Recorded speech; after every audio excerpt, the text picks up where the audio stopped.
वाहिगुरु साहिब जी। महला पंजवा। सिखो शब्द प्यारे हो, जन्म मरण की टेक, मुख उजल सदा सुखी, नानक सिमरत एक। मुख उजल सदा सुखी, नानक सिमरत एक।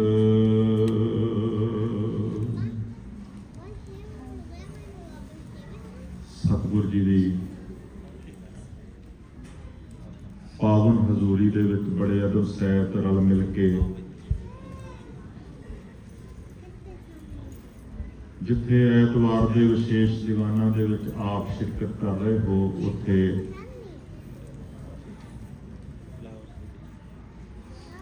नवें ईसवी कैलेंडर के अनुसार प्रकाशमान हुए 2023 के पहले दिन गुरु की असीसां ते बख्शिशां मानण का भी आप सारे यतन कर रहे हो। आओ थोड़े जे समय वास्ते आप रल मिल के गुरमत विचारों के राही यतन करिए कि समझिए किते ना होवे कि सानू ये पता ही ना लग पाए कि नवा की हुंदा है ते नवें असी किवें बनना है, क्योंकि समा तो अपनी चाल चलता ही रहिंदा है। जो कुछ पिछले समय दौरान असी करते रहे हाँ, उही कुछ असी आने वाले समय विच भी करते रहिंदे हाँ। पर जिन्हां दी जिंदगी तब्दील हुंदी है, जिहड़े बदलते ने, जिहड़े अपने जीवन नूं नविआ लैंदे ने, उही असल विच नवें ने। उन्हां दा ही आने वाला भविख नवा है। ये जानन वास्ते कि गुरु साहब जी ने सानू किवें नविआया है, एक शब्द की टेक श्लोक रूप दे विच मैं तुहाडे सामने पंजवें पातशाह जी की मूल तौर ते मंगल वजों पढ़ी है। सिखो शब्द प्यारिओ, जन्म मरण की टेक, मुख उजल सदा सुखी, नानक सिमरत एक। ये प्यारे सज्जनों, वाहिगुरु जी की सिफत सलाह गुरबाणी, गुरु नानक दा वे ऑफ लाइफ, इनू सीखो ते सीखण की आदत बनाओ। ये सारी उम्र का आसरा बन जाएगा। जन्म मरण की टेक, जन्म तो लैके मौत तक की टेक तुहाडा आसरा बन जाएगा। तुहाडा जीवन नवा हो जाएगा।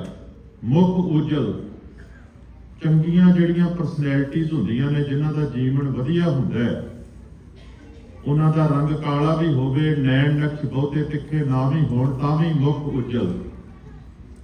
जिन्हां दी जिंदगी दे विच कुछ नवीनता हुंदी है, कुछ सलीका हुंदा है जिंदगी जीउण दा, जिन्हां कोल कुछ तरीका हुंदा है, सदा सुखी, हमेशा सुखी रहिंदे ने।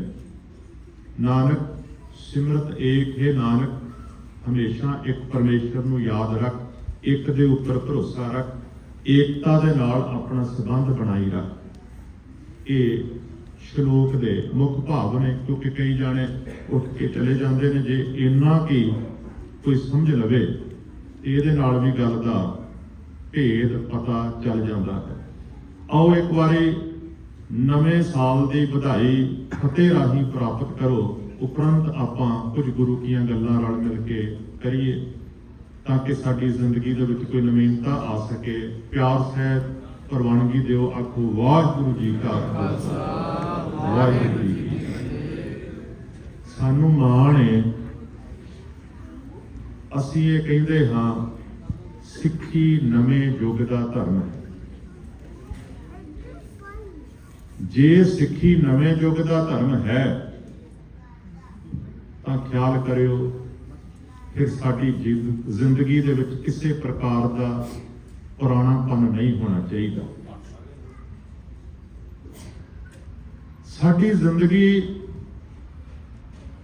ਉਵੇਂ ਹੀ ਬਾਬੇ ਨਾਨਕ ਵਾਂਗੂ ਵੱਖਰੀ ਹੋਣੀ ਚਾਹੀਦੀ ਹੈ, ਜਿਵੇਂ ਬਾਬੇ ਨਾਨਕ ਨੇ ਸਾਰੀ ਉਮਰ ਝੂਠ ਦੇ ਖਿਲਾਫ ਝੰਡਾ ਬੁਲੰਦ ਕਰੀ ਰੱਖਿਆ। ਪੰਡਤਾਂ, ਪਾਂਧਿਆਂ, ਕਾਜ਼ੀਆਂ, ਮੁਲਾਣਿਆਂ, ਸਰੇਵੜਿਆਂ, ਅਖੌਤੀ ਸਾਧਾਂ ਦੇ ਨਾਲ ਉਹਨਾਂ ਦਾ ਦਸਤ ਪੰਜਾ ਹੁੰਦਾ ਹੀ ਰਿਹਾ। ਬਾਬੇ ਨੂੰ ਕੋਈ ਨਹੀਂ ਹਰਾ ਸਕਿਆ। ਸ਼ਬਦ ਜਿੱਤੀ ਸਿੱਧ ਮੰਡਲੀ, ਕੀ ਤੁਸ ਆਪਣਾ ਪੰਥ ਨਿਰਾਲਾ। ਗਿਆਨ ਦੇ ਰਾਹੀ ਜਿਹੜੇ ਸ਼ਬਦ ਨੂੰ ਸਿੱਖਣ ਵਾਸਤੇ ਮਹਾਰਾਜ ਪ੍ਰੇਰਨਾ ਦਿੰਦੇ ਨੇ, ਸਿੱਖੋ ਸ਼ਬਦ ਪਿਆਰਿਓ। ਕਹਿੰਦੇ ਸ਼ਬਦ ਜਿੱਤੀ ਸਿੱਧ ਮੰਡਲੀ। ਵੱਡੇ ਵੱਡੇ ਸਾਧ ਜਿਨ੍ਹਾਂ ਨੂੰ ਮਾਣ ਸੀ, ਜਿਹੜੇ ਆਪਣੇ ਸਰੀਰ ਦੇ ਉੱਪਰ ਸੁਆਹ ਮਲ ਕੇ ਰੱਖਦੇ ਸਨ, ਮੱਥੇ ਤੇ ਲੰਬੇ ਲੰਬੇ ਤਿਲਕ ਲਾ ਕੇ ਰੱਖਦੇ ਸਨ, ਨੰਦ ਧੜੰਗੇ, ਵੱਡੀਆਂ ਵੱਡੀਆਂ ਜਟਾਵਾਂ ਵਾਲੇ ਸਾਧ, ਉਹ ਵਿਅਕਤੀ ਜਿਹੜੇ ਮਲ ਮੂਤਰ ਸੋਧਣ ਜਾਂਦੇ ਸਨ ਤਾਂ ਵੀ ਆਪਣੇ ਕੰਨ ਦੇ ਉੱਪਰ ਜਨੇਊ ਲਪੇਟ ਲਿਆ ਕਰਦੇ ਸਨ। ਜਿਨ੍ਹਾਂ ਨੂੰ ਅਹੰਕਾਰ ਸੀ, ਅਸੀਂ ਪੰਜ ਨਮਾਜ਼ੇ ਹੀ ਨਹੀਂ, ਅਸੀਂ ਤਾਂ ਕਈ ਵਾਰ ਆਪਣੇ ਧਰਮ ਕੇਂਦਰ ਕਾਬੇ ਦੀ ਜ਼ਿਆਰਤ ਕਰਕੇ ਆਏ ਹਾਂ। ਇਹੋ ਜਿਹੇ ਵਿਅਕਤੀਆਂ ਦੇ ਨਾਲ ਵੀ ਜਦੋਂ ਬਾਬੇ ਦਾ ਦਸਤ ਪੰਜਾ ਪਿਆ ਤੇ ਬਾਬੇ ਨੇ ਸ਼ਬਦ ਦੇ ਰਾਹੀਂ ਸਿੱਧ ਕੀਤਾ, ਤੁਹਾਡੀ ਸੋਚ ਪੁਰਾਣੀ ਹੈ, ਤੁਹਾਡੇ ਕੋਲ ਜ਼ਿੰਦਗੀ ਜਿਉਣ ਦੀ ਅਸਲੀਅਤ ਨਹੀਂ। ਤੇ ਉਹਨਾਂ ਨੇ ਗੁਰੂ ਨਾਨਕ ਪਾਤਸ਼ਾਹ ਜੀ ਦੇ ਅੱਗੇ ਮੱਥਾ ਟੇਕ ਕੇ ਕਿਹਾ, ਧੰਨ ਨਾਨਕ ਤੇਰੀ ਵੱਡੀ ਕਮਾਈ। ਸਾਡੀਆਂ ਉਮਰਾਂ ਵੱਡੀਆਂ ਨੇ, ਸਾਡੇ ਕੇਸ ਚਿੱਟੇ ਹੋ ਚੁੱਕੇ ਨੇ, ਅਸੀਂ ਆਪਣੀ ਪੂਰੀ ਜ਼ਿੰਦਗੀ ਦੇ ਵਿੱਚ ਬੜੇ ਇਹੋ ਜਿਹੇ ਖਤਰਨਾਕ ਹਾਲਾਤਾਂ ਵਿੱਚੋਂ ਗੁਜ਼ਰੇ ਹਾਂ। ਅਸੀਂ ਖੁਰਾਕ ਖਾਣ ਦੀ ਬਜਾਏ ਘਾਹ ਫੂਸ ਖਾ ਕੇ ਗੁਜ਼ਾਰਾ ਕੀਤਾ, ਪੈਰਾਂ ਦੇ ਵਿੱਚ ਕੰਡੇ ਮਰਵਾਏ ਨੇ। ਪਰ ਜੋ ਗੱਲ ਤੁਸੀਂ ਕਹਿ ਰਹੇ ਹੋ, ਉਸ ਗੱਲ ਦੇ ਸਾਹਮਣੇ ਸਾਡੀ ਸੋਚ ਬੜੀ ਸੌੜੀ ਹੈ। ਤੁਸੀਂ ਕਈ ਵਾਰ ਸੁਣਿਆ ਹੋਵੇਗਾ, ਜੋਗੀਆਂ ਦੇ ਨਾਲ ਜਦੋਂ ਬਾਬਾ ਜੀ ਦੀ ਗੱਲਬਾਤ ਹੋਈ, ਜਦੋਂ ਉਹਨਾਂ ਨੇ ਮਿਹਣਾ ਮਾਰਿਆ, ਬੜੇ ਸੋਹਣੇ ਅਲਫਾਜ਼ ਭਾਈ ਗੁਰਦਾਸ ਜੀ ਦੇ, ਕਹਿੰਦੇ ਮੇਲਾ ਸੁਣ ਸ਼ਿਵਰਾਤ ਦਾ ਬਾਬਾ ਅਚਲ ਵਟਾਲੇ ਆਏ, ਦਰਸ਼ਨ ਵੇਖਣ ਕਾਰਨੇ ਸਗਲੀ ਉਲਟ ਪਈ ਲੋਕਾਈ, ਲੱਗੀ ਬਰਸਣ ਲక్ష్ਮੀ ਰਿੱਧ ਸਿੱਧ ਨੌ ਨਿਧ ਸਵਾਈ, ਜੋਗੀ ਵੇਖ ਚਲਿੱਤਰ ਨੂੰ ਮਨ ਵਿੱਚ ਖੁਣਸ ਘਨੇਰੀ ਖਾਈ। ਬੜਾ ਗੁੱਸਾ ਖਾਦਾ ਉਹਨਾਂ ਨੇ ਕਿ ਅਸੀਂ ਜਿਹੜੇ ਜਟਾ ਜੂਟ ਹਾਂ, ਅਸੀਂ ਰੁੰਡ ਮੁੰਡ ਸਾਧੂ, ਵਿਆਹ ਨਹੀਂ ਕਰਵਾਏ, ਪਰਿਵਾਰ ਨਹੀਂ ਅਸੀਂ ਵਸਾਏ, ਨਾ ਕੋਈ ਸਾਡਾ ਧੀ ਨਾ ਪੁੱਤ, ਇਧਰ ਬਾਬਾ ਨਾਨਕ ਘਰ-ਬਾਰੀ ਹੈ, ਬਾਲ ਬੱਚੇਦਾਰ ਹੈ। ਫਿਰ ਸਾਧੂਆਂ ਵਾਲੇ ਭੇਖ ਨੂੰ ਉਤਾਰ ਕੇ ਘਰ ਰੱਖ ਆਇਆ ਤੇ ਹੁਣ ਫੇਰ ਧਰਮ ਦੀ ਗੱਲ ਕਰਦਾ ਫਿਰਦਾ ਹੈ। ਤੇ ਕਿੰਨੇ ਲੋਕ ਨੇ ਜਿਹੜੇ ਅੱਜ ਜਿਵੇਂ ਤੁਹਾਡੀਆਂ ਅੱਜ ਨਵੇਂ ਸਾਲ ਨੂੰ ਮੁੱਖ ਰੱਖ ਕੇ ਲਾਈਨਾਂ ਬਣੀਆਂ ਨੇ ਨਾ 11 ਵਜੇ ਤੋਂ ਪਹਿਲਾਂ ਦੀਆਂ, ਕਹਿੰਦੇ ਇਹ ਲਾਈਨਾਂ ਸਾਡੇ ਅੱਗੇ ਲੱਗਣੀਆਂ ਚਾਹੀਦੀਆਂ, ਸਾਡੇ ਬਾਬੇ ਦੇ ਅੱਗੇ ਲੱਗੀਆਂ ਹੋਈਆਂ ਨੇ। ਕਿਉਂ? ਉਹਨਾਂ ਨੂੰ ਬੜਾ ਦੁੱਖ ਸੀ ਕਿ ਲక్ష్ਮੀ ਜਿਹੜੀ ਹੈ ਉਹ ਸਾਰੀ ਬਾਬੇ ਨਾਨਕ ਦੇ ਅੱਗੇ ਲੋਕ ਚੜਾਈ ਜਾਂਦੇ ਨੇ ਤੇ ਸਾਡਾ ਬਾਟਾ ਖਾਲੀ ਹੈ। ਲੱਗੀ ਬਰਸਣ ਲక్ష్ਮੀ ਰਿੱਧ ਸਿੱਧ ਨੌ ਨਿਧ ਸਵਾਈ, ਜੋਗੀ ਵੇਖ ਚਲਿੱਤਰ ਨੂੰ ਮਨ ਵਿੱਚ ਖੁਣਸ ਘਨੇਰੀ ਖਾਈ। ਪਹਿਲਾਂ ਉਹਨਾਂ ਮਨ ਵਿੱਚ ਗੁੱਸਾ ਖਾਦਾ ਤੇ ਫਿਰ ਪ੍ਰਗਟ ਰੂਪ ਦੇ ਵਿੱਚ ਬਾਬੇ ਦੇ ਸਾਹਮਣੇ ਆ ਕੇ ਗੁੱਸੇ ਨਾਲ ਗੱਲਾਂ ਕਰਨ ਲੱਗ ਪਏ। ਆਖੇ ਜੋਗੀ ਭੰਗਰਨਾਥ ਤੋਹੇ ਦੁੱਧ ਵਿੱਚ ਕਾਂਜੀ ਪਾਈ, ਫਿਟਿਆ ਚਾਟਾ ਦੁੱਧ ਦਾ ਰਿੜਕਿਓ ਮੱਖਣ ਹੱਥ ਨਾ ਆਈ, ਭੇਖ ਉਤਾਰ ਉਦਾਸ ਦਾ ਵੱਤ ਕਿਉਂ ਸੰਸਾਰੀ ਰੀਤ ਚਲਾਈ। ਕਹਿਣ ਲੱਗਿਆ ਜੀ ਤੁਸੀਂ ਤੇ ਉਹ ਕੰਮ ਕੀਤਾ ਜਿਵੇਂ ਦੁੱਧ ਦੇ ਵਿੱਚ ਕੋਈ ਕਾਂਜੀ ਦੀ ਬੂੰਦ ਪਾ ਦੇਵੇ, ਦੁੱਧ ਖਰਾਬ ਹੋ ਜਾਂਦਾ ਹੈ। ਕਾਂਜੀ ਦੇ ਨਾਲ ਖਰਾਬ ਹੋਏ ਦੁੱਧ ਨੂੰ ਜੇ ਰਿੜਕੀਏ ਤੇ ਉਹਦੇ ਵਿੱਚੋਂ ਮੱਖਣ ਨਹੀਂ ਨਿਕਲ ਸਕਦਾ। ਤੁਸੀਂ ਸਾਧੂ ਬਣੇ ਸੀ, ਤੁਸੀਂ ਸਾਧੂਆਂ ਵਾਲੇ ਕੱਪੜੇ ਪਾਏ ਸਨ, ਤੇ ਬਾਬਾ ਆਇਆ ਕਰਤਾਰਪੁਰ ਭੇਖ ਉਦਾਸੀ ਸ਼ਕਲ ਉਤਾਰਾ, ਪੈਰ ਸੰਸਾਰੀ ਕੱਪੜੇ ਮੰਜੀ ਬੈਠ ਕੀਆ ਅਵਤਾਰਾ। ਆਪਾਂ ਅੱਜ ਵੀ ਨਵੇਂ ਧਰਮ ਨਾਲ ਜੁੜੇ ਹੋਏ ਅਜੇ ਵੀ ਕੱਪੜਿਆਂ ਤੋਂ ਬਾਹਰ ਨਹੀਂ ਨਿਕਲੇ। ਜਿਹੜੇ ਬੰਦੇ ਨੇ ਕੋਈ ਚੋਲਾ ਪਾਇਆ ਹੋਵੇ, ਕਿਸੇ ਵਿਸ਼ੇਸ਼ ਪ੍ਰਕਾਰ ਦੀ ਭੂਸ਼ਾ ਨਾਲ ਕੋਈ ਵਿਅਕਤੀ ਸ਼ਿੰਗਾਰਿਆ ਹੋਵੇ, ਅਸੀਂ ਉਹਨੂੰ ਹੀ ਸਾਧੂ ਸੰਤ ਅੱਜ ਵੀ ਸਮਝਦੇ ਹਾਂ। ਅਸੀਂ ਅਜੇ ਵੀ ਪੁਰਾਣੇ ਹਾਂ, ਨਵੇਂ ਨਹੀਂ ਹੋ ਸਕੇ।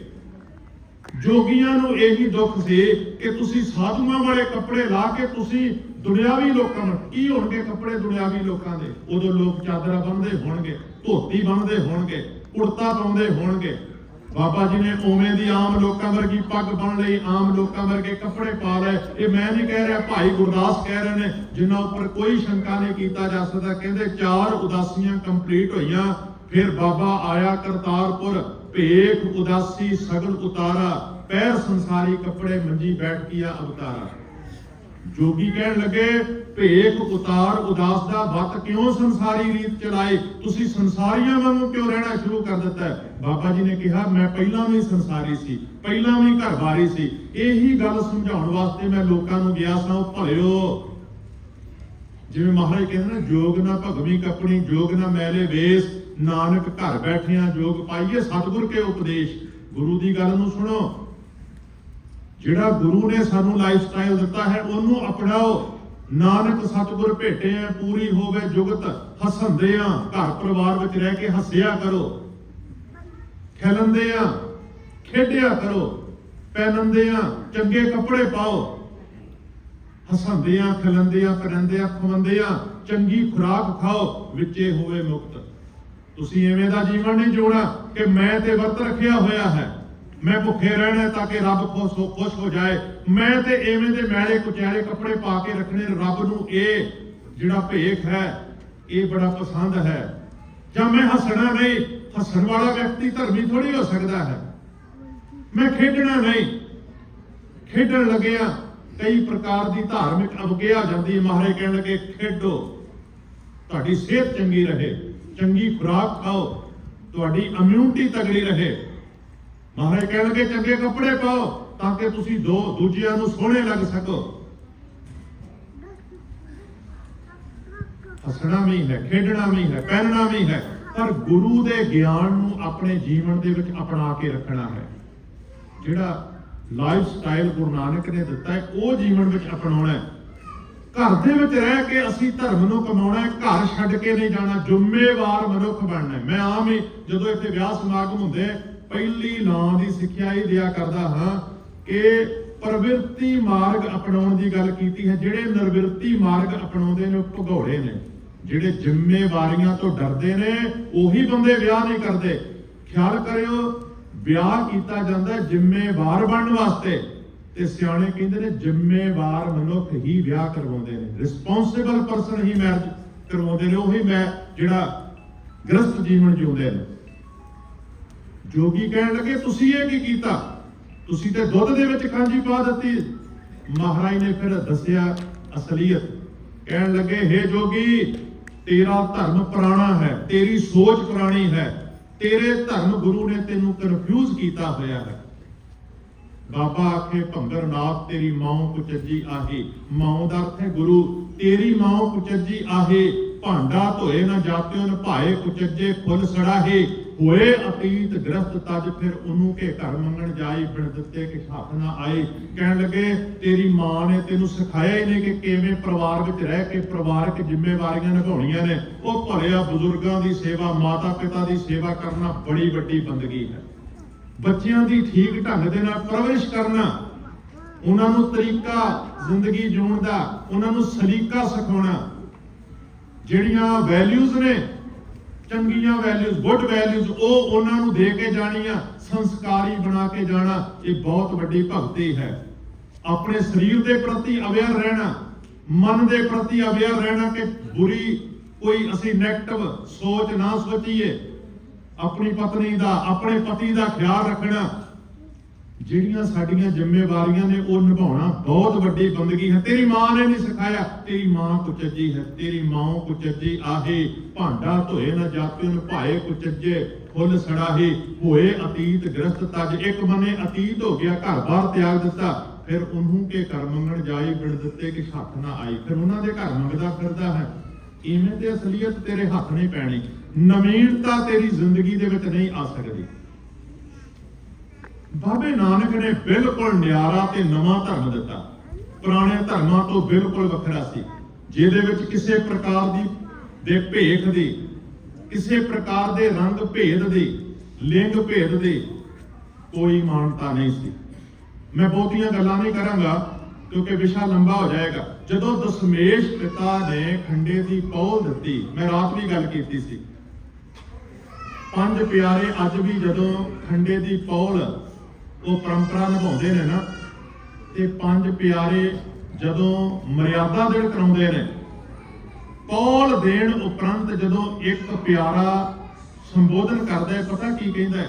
ਉਹ ਕਹਿੰਦਾ ਹੈ, ਅੱਜ ਦੇ ਬਾਅਦ ਤੁਹਾਡੇ ਧਾਰਮਿਕ ਪਿਤਾ ਗੁਰੂ ਗੋਬਿੰਦ ਸਿੰਘ, ਤੁਹਾਡੀ ਧਾਰਮਿਕ ਮਾਤਾ ਮਾਤਾ ਸਾਹਿਬ ਕੌਰ, ਤੁਹਾਡਾ ਜਨਮ ਅਸਥਾਨ ਸ਼੍ਰੀ ਕੇਸਗੜ੍ਹ ਸਾਹਿਬ, ਤੁਸੀਂ ਵਾਸੀ ਸ਼੍ਰੀ ਅਨੰਦਪੁਰ ਸਾਹਿਬ ਦੇ, ਅੱਜ ਦੇ ਬਾਅਦ ਤੁਹਾਡੀ ਜਾਤ ਨਾਸ਼, ਕੁਲ ਨਾਸ਼, ਤੁਹਾਡੀ ਹਰ ਇੱਕ ਸੋਚ ਨਾਸ਼ ਹੋ ਗਈ। ਕਿਸੇ ਪ੍ਰਕਾਰ ਦੀ ਪੁਰਾਣੀ ਸੋਚ, ਪੁਰਾਣਾ ਵਿਸ਼ਵਾਸ, ਕੋਈ ਪੁਰਾਣੀ ਸਮਝ ਤੁਸੀਂ ਆਪਣੀ ਜ਼ਿੰਦਗੀ ਵਿੱਚ ਨਹੀਂ ਅਪਣਾਉਣੀ।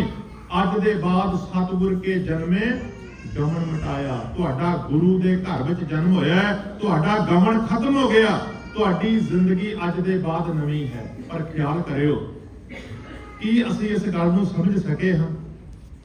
ਗੁਰੂ ਨਾਨਕ ਪਾਤਸ਼ਾਹ ਦੇ ਸਮੇਂ ਵੀ ਸਿੱਖੀ ਦੇ ਵਿੱਚ ਪ੍ਰਵੇਸ਼ ਕਰਨ ਦੀ ਕੋਈ ਰਸਮ ਸੀ। ਦਸ਼ਮੇਸ਼ ਪਿਤਾ ਨੇ ਖੰਡੇ ਦੀ ਪੌਲ ਦਿੱਤੀ। ਤੁਸੀਂ ਹੁਣ ਦੇਖੋ ਕਿ ਜਿਹੜੇ ਪੌਲ ਲੈਣ ਵਾਲੇ ਸਿੱਖ ਪੌਲੀਏ ਨੇ, ਕਿੰਨੇ ਕਨੇ ਅੰਮ੍ਰਿਤਧਾਰੀ ਗਲ ਦੇ ਵਿੱਚ ਕਿਰਪਾਨਾਂ ਪਾਉਣ ਵਾਲੇ, ਜਿਨ੍ਹਾਂ ਦੇ ਜੀਵਨ ਦੇ ਵਿੱਚ ਨਵੀਨਤਾ ਹੈ। ਸਾਲ ਨਵਾਂ ਮਨਾਉਣ ਦੇ ਨਾਲ ਬੰਦਾ ਨਵਾਂ ਨਹੀਂ ਬਣ ਸਕਦਾ, ਗੁਰੂ ਦੀ ਗੱਲ ਨੂੰ ਮੰਨਣ ਦੇ ਨਾਲ ਕੋਈ ਨਵਾਂ ਹੋ ਸਕਦਾ। ਜੇ ਅਸੀਂ ਪੁਰਾਣੇ ਨਾ ਹੁੰਦੇ, ਸਾਡੇ ਵਿੱਚ ਜ਼ਾਤਾਂ ਪਾਤਾਂ ਦਾ ਵਿਸ਼ਵਾਸ ਨਾ ਹੁੰਦਾ, ਰੰਗ ਭੇਦ ਦਾ ਵਿਸ਼ਵਾਸ ਨਾ ਹੁੰਦਾ, ਲਿੰਗ ਭੇਦ ਦੀ ਸਾਡੇ ਵਿੱਚ ਮਨਤਾ ਹੈ, ਸਾਡੇ ਮਨ ਦੇ ਵਿੱਚੋਂ ਪੁਰਾਣੀਆਂ ਰੀਤਾਂ, ਪੁਰਾਣੇ ਵਿਸ਼ਵਾਸ, ਪੁਰਾਣੀਆਂ ਰੂੜੀਆਂ ਤੇ ਪੁਰਾਣੇ ਪਖੰਡ ਅਜੇ ਤੱਕ ਨਹੀਂ ਨਿਕਲ ਸਕੇ। ਅਸੀਂ ਅਜੇ ਵੀ ਪੁਰਾਤਨਤਾ ਨੂੰ ਧੋਈ ਫਿਰਦੇ ਹਾਂ। ਬਾਰ-ਬਾਰ ਕਿਹਾ, ਸਾਡੇ ਤਾਂ ਅੱਜ ਇੱਕ ਨਵਾਂ ਸ਼ਬਦ ਚੱਲ ਪਿਆ ਹੈ, ਪੁਰਾਤਨ ਮਰਿਆਦਾ। ਪੁਰਾਤਨ ਮਰਿਆਦਾ ਜੀ, ਇਹ ਜਿਹੜੀ ਮਰਿਆਦਾ ਹੈ ਪੁਰਾਤਨ ਹੈ। ਤੁਸੀਂ ਕੋਈ ਵੀ ਬਾਬੇ ਨਾਨਕ ਦੀ ਸੋਚ ਤੋਂ ਉਲਟ ਹੋ ਰਹੇ ਕਰਮ ਦੇ ਉੱਪਰ ਤੁਸੀਂ ਜਾ ਕੇ ਸਵਾਲੀਆ ਚਿੰਨ੍ਹ ਉਠਾ ਦਿਓ ਸਹੀ। ਜਿਹੜਾ ਪਖੰਡ ਕਰ ਰਿਹਾ ਹੈ ਤੁਰੰਤ ਕਹਿੰਦਾ ਨਹੀਂ ਜੀ ਇਹ ਤੇ ਪੁਰਾਤਨ ਮਰਿਆਦਾ ਹੈ। ਪੁਰਾਤਨਤਾ ਦਾ ਕੀ ਅਰਥ ਹੁੰਦਾ ਹੈ? ਪੁਰਾਣਾ। ਉਹ ਭਾਈ ਪੁਰਾਣੇ ਤੇ ਰਹਿਣਾ ਹੀ ਨਹੀਂ ਸੀ, ਅਸੀਂ ਤੇ ਬਣਨਾ ਸੀ ਨਵੇਂ, ਪਰ ਅਸੀਂ ਪੁਰਾਣੇ ਦੇ ਪੁਰਾਣੇ ਰਹਿ ਗਏ। ਬਾਬੇ ਨਾਨਕ ਨੇ ਜਿਹੜੀਆਂ ਗੱਲਾਂ ਸਾਡੇ ਜੀਵਨ ਦੇ ਵਿੱਚ ਸਿੰਚਣ ਦਾ ਯਤਨ ਕੀਤਾ, ਅਸੀਂ ਉਹ ਗੱਲਾਂ ਨੂੰ ਅਪਣਾ ਕੇ ਨਵੇਂ ਨਹੀਂ ਬਣ ਸਕੇ, ਬਲਕਿ ਨਵੀਨਤਾ ਨੂੰ ਹਮੇਸ਼ਾ ਨਮਸਕਾਰਾਂ ਹੁੰਦੀਆਂ ਨੇ। ਤੇ ਇੱਕ ਗੱਲ ਹੋਰ ਖਿਆਲ ਕਰਿਓ, ਅਸੀਂ ਆਪਣੇ ਕਲਚਰ ਨੂੰ ਜਿਹੜਾ ਬਾਬਿਆਂ ਨੇ ਸਾਡੀ ਝੋਲੀ ਵਿੱਚ ਪਾਇਆ, ਅਸੀਂ ਲੋਕਾਂ ਦੇ ਸਾਹਮਣੇ ਨਹੀਂ ਰੱਖ ਸਕੇ। ਜਿਹੜੀਆਂ ਗੱਲਾਂ ਨੂੰ ਅਸੀਂ ਕਈ ਵਾਰ ਮੰਨ ਲੈਂਦੇ ਹਾਂ ਨਾ, ਮੈਂ ਕਈ ਵਾਰ ਬਾਣੀ ਦੇ ਆਧਾਰ ਤੇ ਸੋਚ ਕੇ ਵੇਖਿਆ, ਬਹੁਤਾਤ ਉਹ ਗੱਲਾਂ ਜਿਹੜੀਆਂ ਨੇ ਨਾ ਉਹ ਸਾਡੀਆਂ ਨੇ, ਪਰ ਅਸੀਂ ਨਹੀਂ ਕੀਤੀਆਂ, ਕਿਸੇ ਹੋਰ ਨੇ ਹੋਰ ਢੰਗ ਨਾਲ ਕੀਤੀਆਂ। ਆ ਜਿਹੜਾ ਪੱਛਮੀ ਸੱਭਿਆਚਾਰ ਦੇ ਵਿੱਚ ਜਿਹੜੀ ਖੁੱਲ੍ਹ ਹੈ, ਆਜ਼ਾਦੀ ਹੈ, ਦੂਜਿਆਂ ਨੂੰ ਸਮਝਣ ਦੀ ਤੇ ਦੂਜਿਆਂ ਦੀਆਂ ਭਾਵਨਾਵਾਂ ਦਾ ਸਨਮਾਨ ਕਰਨ ਦੀ ਜਿਹੜੀ ਸੋਚ ਹੈ, ਇਹ ਸੋਚ ਤਾਂ ਬਾਬੇ ਨਾਨਕ ਦੀ ਸੀ। ਜਦੋਂ ਆਪਾਂ ਕਹਿੰਦੇ ਹਾਂ ਦੇਗ ਤੇਗ ਫਤਿਹ, ਦੇਗ ਦਾ ਜੇ ਕਿਤੇ ਤੁਸੀਂ ਸਿੰਬੋਲਿਕ ਢੰਗ ਦੇ ਨਾਲ ਅਰਥ ਪੜੋ ਤੇ ਉਹਦਾ ਅਰਥ ਹੈ ਵਿਸ਼ਾਲਤਾ, ਵੱਡਾ ਹਿਰਦਾ, ਜਿੱਥੇ ਤੁਸੀਂ ਸਾਰਿਆਂ ਨੂੰ ਪ੍ਰਵਾਨ ਕਰਨਾ ਹੈ ਖੁੱਲੇ ਦਿਲ ਦੇ ਨਾਲ, ਜਿੱਥੇ ਹਰ ਇੱਕ ਦੀ ਮਾਨਤਾ ਦਾ ਸਨਮਾਨ ਕਰਨਾ ਹੈ। ਇੰਨਾ ਸਨਮਾਨ ਕਰਨਾ ਹੈ ਕਿ ਜ਼ਰੂਰਤ ਪਵੇ ਤੇ ਕਿਸੇ ਦੇ ਤਿਲਕ ਜਨੇਊ ਵਾਸਤੇ ਤੁਸੀਂ ਸ਼ਹੀਦ ਵੀ ਹੋ ਸਕਦੇ ਹੋ, ਗੁਰੂ ਤੇਗ ਬਹਾਦਰ ਸਾਹਿਬ ਮਹਾਰਾਜ ਵਾਂਗੂ। ਇੰਨੀ ਵਿਸ਼ਾਲਤਾ, ਪਰ ਕੀ ਇਹ ਵਿਸ਼ਾਲਤਾ ਸਿੱਖ ਪ੍ਰਚਾਰ ਸਕੇ? ਮੈਂ ਕੱਲ ਹੀ ਸੋਚ ਰਿਹਾ ਸਾਂ, ਕਿੰਨੇ ਐਸੇ ਵਿਸ਼ਵਾਸ ਨੇ ਚੰਗੇ ਜਿਹੜੇ ਉਹਨਾਂ ਨੇ ਪ੍ਰਚਾਰੇ ਨਹੀਂ, ਅਸੀਂ ਆਪਣੇ ਆਪ ਹੀ ਅਪਣਾਏ ਨੇ। ਕਿਉਂ? ਕਿਉਂਕਿ ਉਹਨਾਂ ਦੇ ਵਿਸ਼ਵਾਸਾਂ ਦੇ ਵਿੱਚ ਦਮ ਹੈ। ਜਿਹੜੀ ਚੀਜ਼ ਦਮਦਾਰ ਹੁੰਦੀ ਹੈ ਉਹਨੂੰ ਕੋਈ ਮੇਰੇ ਵਰਗੇ ਲੈਕਚਰਾਰ ਵੱਡੇ ਲੈਕਚਰ ਕਰਕੇ ਪ੍ਰਚਾਰਨ ਤੇ ਜ਼ਰੂਰੀ ਨਹੀਂ, ਉਹਦੇ ਨਾਲ ਹੀ ਪ੍ਰਚਾਰੀ ਜਾਂਦੀ ਹੈ। ਜਿਹੜੀ ਚੀਜ਼ ਵਿੱਚ ਦਮ ਹੋਏਗਾ ਉਹ ਚੀਜ਼ ਆਪਣੇ ਆਪ ਹੀ ਪ੍ਰਚਾਰੀ ਜਾਏਗੀ। ਐਗਜ਼ਾਮਪਲ ਦੇ ਤੌਰ ਤੇ ਅਸੀਂ ਬਹੁਤ ਜ਼ੋਰ ਲਾਉਂਦੇ ਹਾਂ, ਪੰਜਾਬੀ ਬੋਲੋ, ਪੰਜਾਬੀ ਪੜ੍ਹੋ, ਗੁਰਮੁਖੀ ਅੱਖਰ ਸਿੱਖੋ, ਪਰ ਖਿਮਾ ਕਰਿਓ, ਮੈਂ ਕੋਈ ਬੋਲੀ ਦਾ ਵਿਰੋਧ ਨਹੀਂ ਕਰਨ ਲੱਗਿਆ। ਪੰਜਾਬੀ ਮੈਨੂੰ ਵੀ ਪਿਆਰੀ, ਮੇਰੇ ਗੁਰੂ ਨੇ ਉਸੇ ਭਾਸ਼ਾ ਦੇ ਵਿੱਚ ਸਾਰਾ ਕੁਝ ਲਿਖਿਆ।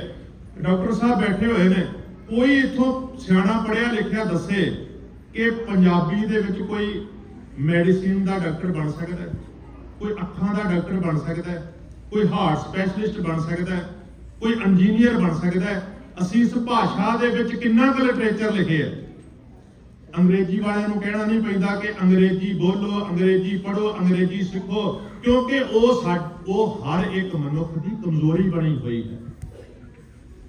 ਜਦੋਂ ਤੁਸੀਂ ਆਪਣੀ ਭਾਸ਼ਾ ਨੂੰ, ਆਪਣੇ ਕਲਚਰ ਨੂੰ ਦੂਜਿਆਂ ਦੀ ਕਮਜ਼ੋਰੀ ਬਣਾ ਦਿਓਗੇ ਤੇ ਤੁਹਾਨੂੰ ਫਿਰ ਵੱਡੇ ਵੱਡੇ ਲੈਕਚਰ ਦੇ ਕੇ ਨਹੀਂ ਕਹਿਣਾ ਪੈਣਾ ਇਹਨੂੰ ਅਪਣਾਓ, ਇਹਨੂੰ ਅਪਣਾਓ। ਦੁਨੀਆ ਆਪਣੇ ਆਪ ਹੀ, ਉਹ ਲੋੜ ਹੁੰਦੀ ਹੈ, ਉਹਨਾਂ ਦੀ ਲੋੜ ਹੁੰਦੀ ਹੈ ਤੇ ਆਪਣੇ ਆਪ ਹੀ ਉਹਨਾਂ ਚੀਜ਼ਾਂ ਨੂੰ ਅਪਣਾਉਂਦੇ ਨੇ। ਬਹੁਤ ਸਾਰੀਆਂ ਸਾਡੀਆਂ ਵਧੀਆ ਰੀਤਾਂ ਸਨ, ਵਧੀਆ ਸਿਧਾਂਤ ਸਨ, ਜਿਹੜੇ ਜਗਤ ਵਾਸਤੇ ਨਵੇਂ ਸਨ, ਅਸੀਂ ਨਹੀਂ ਪ੍ਰਚਾਰ ਸਕੇ। ਆਜ਼ਾਦੀ ਦੀ ਗੱਲ ਆਪਾਂ ਕਰਦੇ ਹਾਂ, ਅਸੀਂ ਕਈ ਵਾਰ ਇਹਨਾਂ ਗੁਰਦੁਆਰਿਆਂ ਦੇ ਵਿੱਚ ਪ੍ਰਚਾਰ ਕਰਦੇ ਹਾਂ ਕਿ ਧਰਮ ਦੀ ਆਜ਼ਾਦੀ ਵਾਸਤੇ, ਹੱਕ ਤੇ ਨਿਆਂ ਵਾਸਤੇ ਗੁਰੂ ਸਾਹਿਬ ਨੇ ਆਹ ਕੁਝ ਕੀਤਾ। ਪਰ ਖਿਆਲ ਕਰਿਓ, ਜਿਸ ਦੇਸ਼ ਵਿੱਚ ਅਸੀਂ ਰਹਿ ਰਹੇ ਹਾਂ, ਚਲੋ ਠੀਕ ਹੈ, ਸਾਨੂੰ ਮਾਣ ਹੋਣਾ ਚਾਹੀਦਾ ਹੈ ਕਿ ਬਹੁਤ ਕੁਝ ਬਾਬੇ ਨਾਨਕ ਦੀ ਸੋਚ ਵਾਲਾ ਇਹਨਾਂ ਦੇ ਕੋਲ ਹੈ। ਅਸੀਂ ਕੋਈ ਸਟੈਚੂ ਆਫ ਲਿਬਰਟੀ ਨਹੀਂ ਬਣਾ ਸਕੇ ਕਿ ਆਹ ਆਜ਼ਾਦੀ ਦਾ ਬੁੱਤ ਹੈ। ਇਹ ਦਰਸਾਉਂਦਾ ਹੈ ਕਿ ਇੱਥੇ ਹਰ ਇੱਕ ਬੰਦਾ ਆਪਣੀ ਮਾਨਵਤਾ ਨੂੰ ਆਜ਼ਾਦੀ ਦੇ ਨਾਲ ਜੀਉ ਸਕਦਾ ਹੈ। ਅਸੀਂ ਨਹੀਂ ਦੱਸ ਸਕੇ ਕਿ ਬਾਬੇ ਨਾਨਕ ਦੀ ਐਵੇਂ ਦੀ ਸੋਚ ਹੈ। ਖਿਆਲ ਕਰਿਓ, ਨਵੇਂ ਸਮੇਂ ਦੇ ਵਿੱਚ, ਨਵੇਂ ਮਾਹੌਲ ਦੇ ਵਿੱਚ ਨਵੀਨਤਾ ਨੂੰ ਹੀ ਪ੍ਰਵਾਨ ਕੀਤਾ ਜਾਏਗਾ। ਜੇ ਤੁਸੀਂ ਪੁਰਾਣਾ ਲੈ ਕੇ ਗਲ ਦੇ ਵਿੱਚ ਲਟਕਾਈ ਫਿਰੋਗੇ ਤੇ ਉਹ ਪੁਰਾਣੇ ਨੂੰ ਕਿਸੇ ਨੇ ਵੀ ਸਵੀਕਾਰ ਨਹੀਂ ਕਰਨਾ। ਘਰ ਦੇ ਵਿੱਚ ਪਈਆਂ ਹੋਈਆਂ ਪੁਰਾਣੀਆਂ ਚੀਜ਼ਾਂ ਜਿਨ੍ਹਾਂ ਦੀ ਡੇਟ ਐਕਸਪਾਇਰ ਹੋ ਜਾਵੇ, ਕੌਣ ਉਹਨਾਂ ਨੂੰ ਵਰਤਦਾ ਹੈ? ਪੁਰਾਣੇ ਕੱਪੜੇ ਕਿੰਨਾ ਕੁ ਚਿਰ ਤੁਸੀਂ ਪਾ ਕੇ ਰੱਖਦੇ ਹੋ? ਜੇ ਕਿਸੇ ਨੇ ਧਰਮ ਨੂੰ ਵੀ ਅਪਣਾਉਣਾ ਹੈ ਨਾ, ਧਰਮ ਦੇ ਵਿੱਚ ਨਵੀਨਤਾ ਹੋਣੀ ਚਾਹੀਦੀ ਹੈ। ਤੇ ਸਾਨੂੰ ਤੇ ਮਾਣ ਹੋਣਾ ਚਾਹੀਦਾ ਹੈ ਕਿ ਬਾਬੇ ਨਾਨਕ ਦੀ ਸੋਚ ਇੰਨੀ ਮਹਾਨ ਹੈ, ਉਹਦੇ ਵਿੱਚ ਇੰਨੀ ਨਵੀਨਤਾ ਹੈ ਕਿ ਕੋਈ ਵਿਅਕਤੀ ਕਹਿ ਹੀ ਨਹੀਂ ਸਕਦਾ ਕਿ ਆਹ ਕਿਹੜੀਆਂ ਚੀਜ਼ਾਂ ਚੁੱਕੀ ਫਿਰਦੇ ਹੋ। ਸਤਿਗੁਰੂ ਸੱਚੇ ਪਾਤਸ਼ਾਹ ਜੀ ਨੇ ਸਾਨੂੰ ਕਿਹਾ, ਭਾਈ ਆਪਣੇ ਮਨ ਨੂੰ ਪਵਿੱਤਰ ਕਰੋ। ਮਨ ਦੇ ਉੱਪਰ ਭੈੜੇ ਵਿਚਾਰਾਂ ਦੀ ਮੈਲ ਲੱਗੀ ਹੋਈ ਹੈ। ਜਿੱਦਣ ਤੁਹਾਡਾ ਮਨ ਨਵਾਂ ਹੋ ਗਿਆ, ਤੁਹਾਡਾ ਜੀਵਨ ਨਵਾਂ ਹੋਏਗਾ। ਪਰ ਤੁਸੀਂ ਦੱਸੋ, ਮਨ ਨੂੰ ਅਸੀਂ ਕਦੇ ਧੋਣ ਦਾ ਯਤਨ ਕੀਤਾ? ਭਰੀਏ ਮਤ ਪਾਪਾਂ ਕੇ ਸੰਗ ਉਹ ਧੋਪੈ, ਨਾਵੇਂ ਕੇ ਰੰਗ। ਮਨ ਕਿੱਥੇ ਧੁੱਪਦਾ ਹੈ? ਮਨ ਧੋਵੋ ਸ਼ਬਦ ਲਾਗੋ, ਹਰਸੋ ਰਹੋ ਚਿਤ ਲਾਏ। ਆ ਇੱਥੇ ਧੁੱਪਦਾ ਹੈ। ਮਹਾਰਾਜ ਕਹਿੰਦੇ ਨੇ, ਗੁਰਦੁਆਰੇ ਹੋਏ ਸੋਝੀ ਪਾਏ ਸੀ, ਏਤ ਦੁਆਰੇ ਧੋਏ ਹੱਛਾ ਹੋਏ ਸੀ। ਪਰ ਕਿੰਨਾ ਪ੍ਰਚਾਰੇ ਆਪਾਂ ਕਿ ਜੇ ਤੁਸੀਂ ਮਨ ਨੂੰ ਪਵਿੱਤਰ ਕਰਨਾ ਹੈ ਤੇ ਕਿੱਥੇ ਜਾਓ? ਸਰੋਵਰਾਂ ਦੇ ਵਿੱਚ ਜਾ ਕੇ ਨਹਾਓ। ਇਹੀ ਪ੍ਰਚਾਰ ਤੇ ਪਹਿਲਾਂ ਹੋ ਰਿਹਾ ਸੀ ਕਿ ਪਾਪਾਂ ਨੂੰ ਧੋਣ ਵਾਸਤੇ ਆਓ, ਤੀਰਥ ਇਸ਼ਨਾਨ ਕਰੀਏ। ਆਪਾਂ ਫਿਰ ਕਿਵੇਂ ਕਹਿ ਦਈਏ ਸਾਡਾ ਧਰਮ ਨਵਾਂ ਹੈ? ਆਪਾਂ ਕਹਿ ਦਿੱਤਾ, ਨਹੀਂ ਭਾਈ, ਰੁੱਖਾਂ ਦੀ ਪੂਜਾ ਕਰਨ ਦੇ ਨਾਲ ਕੁਝ ਨਹੀਂ ਹੁੰਦਾ। ਠੀਕ ਹੈ, ਪਿੱਪਲ ਦੀ ਪੂਜਾ ਕਰਨ ਨਾਲ ਕੁਝ ਨਹੀਂ ਹੁੰਦਾ। ਕੀ ਤੁਸੀਂ ਬੇਰੀਆਂ ਪੂਜ ਸਕਦੇ ਹੋ? ਗੱਲ ਤਾਂ ਉਹੀ ਹੈ ਨਾ। ਜੇ ਪਿੱਪਲ ਦੀ ਪੂਜਾ ਜਾਂ ਰੁੱਖਾਂ ਦੀ ਪੂਜਾ ਪ੍ਰਵਾਨ ਨਹੀਂ ਤੇ ਬੇਰੀਆਂ ਦੀ ਪੂਜਾ ਕਿਵੇਂ ਪ੍ਰਵਾਨ ਹੋ ਸਕਦੀ? ਕੋਈ ਕਹਿ ਸਕਦਾ ਨਹੀਂ ਜੀ, ਇਹ ਤਾਂ ਤੁਸੀਂ ਐਵੇਂ ਆਪਣੇ ਧਰਮ ਦਾ ਖੰਡਨ ਮੰਡਨ ਕਰੀ ਜਾਂਦੇ ਹੋ। ਉਹ ਨਹੀਂ ਭਾਈ, ਤੁਸੀਂ ਤਾਂ ਬੇਰੀਆਂ ਘਸਾ ਦਿੱਤੀਆਂ, ਹੱਥ ਫੇਰ ਕੇ ਸ਼੍ਰੋਮਣੀ ਕਮੇਟੀ ਨੂੰ ਹਾਰ ਕੇ ਜੰਗਲੇ ਲਾਉਣੇ ਪਏ ਦੁਆਲੇ ਵੀ ਕਿਤੇ ਬੇਰੀਆਂ ਹੀ ਨਾ ਸੁਕਾ ਕੇ ਰੱਖ ਦੇਣ ਪੱਕੇ ਤੌਰ ਤੇ। ਹੱਦੋਂ ਵੱਧ ਸ਼ਰਧਾ ਵਾਲੀ ਗੱਲ ਇੱਕ ਦਿਨ ਮੈਂ ਪੜ੍ਹੀ। ਸਾਡੇ ਧਰਮ ਦਾ ਇੱਕ ਵਿਦਵਾਨ, ਮੈਂ ਕੋਈ ਵਿਅਕਤੀਗਤ ਰੂਪ ਵਿੱਚ ਪੁੱਛੇਗਾ ਤੇ ਮੈਂ ਨਾਂ ਵੀ ਲੈ ਦਿਆਂਗਾ, ਮੈਂ ਨਾਂ ਨਹੀਂ ਲੈਣਾ ਚਾਹੁੰਦਾ। ਬਹੁਤ ਸਾਰੀਆਂ ਚੰਗੀਆਂ ਪੁਸਤਕਾਂ ਉਹਨੇ ਸਿੱਖ ਕੌਮ ਦੀ ਝੋਲੀ ਦੇ ਵਿੱਚ ਪਾਈਆਂ। ਪਰ ਕਮਾਲ ਦੀ ਗੱਲ, ਕਹਿੰਦੇ ਨੇ ਬੜੇ ਸਾਲ ਪਹਿਲਾਂ ਉਹ ਬੰਦਾ ਹਜੂਰ ਸਾਹਿਬ, ਇੱਕ ਘੋੜਾ ਹੈ ਜਿਹਦੇ ਬਾਰੇ ਕਹਿੰਦੇ ਨੇ ਗੁਰੂ ਗੋਬਿੰਦ ਸਿੰਘ ਦਾ ਘੋੜਾ ਹੈ, ਉਸ ਘੋੜੇ ਦੀ ਲਿੱਦ ਖਾ ਲਈ ਉਸ ਬੰਦੇ ਨੇ। ਕਾਹਦੇ ਵਾਸਤੇ?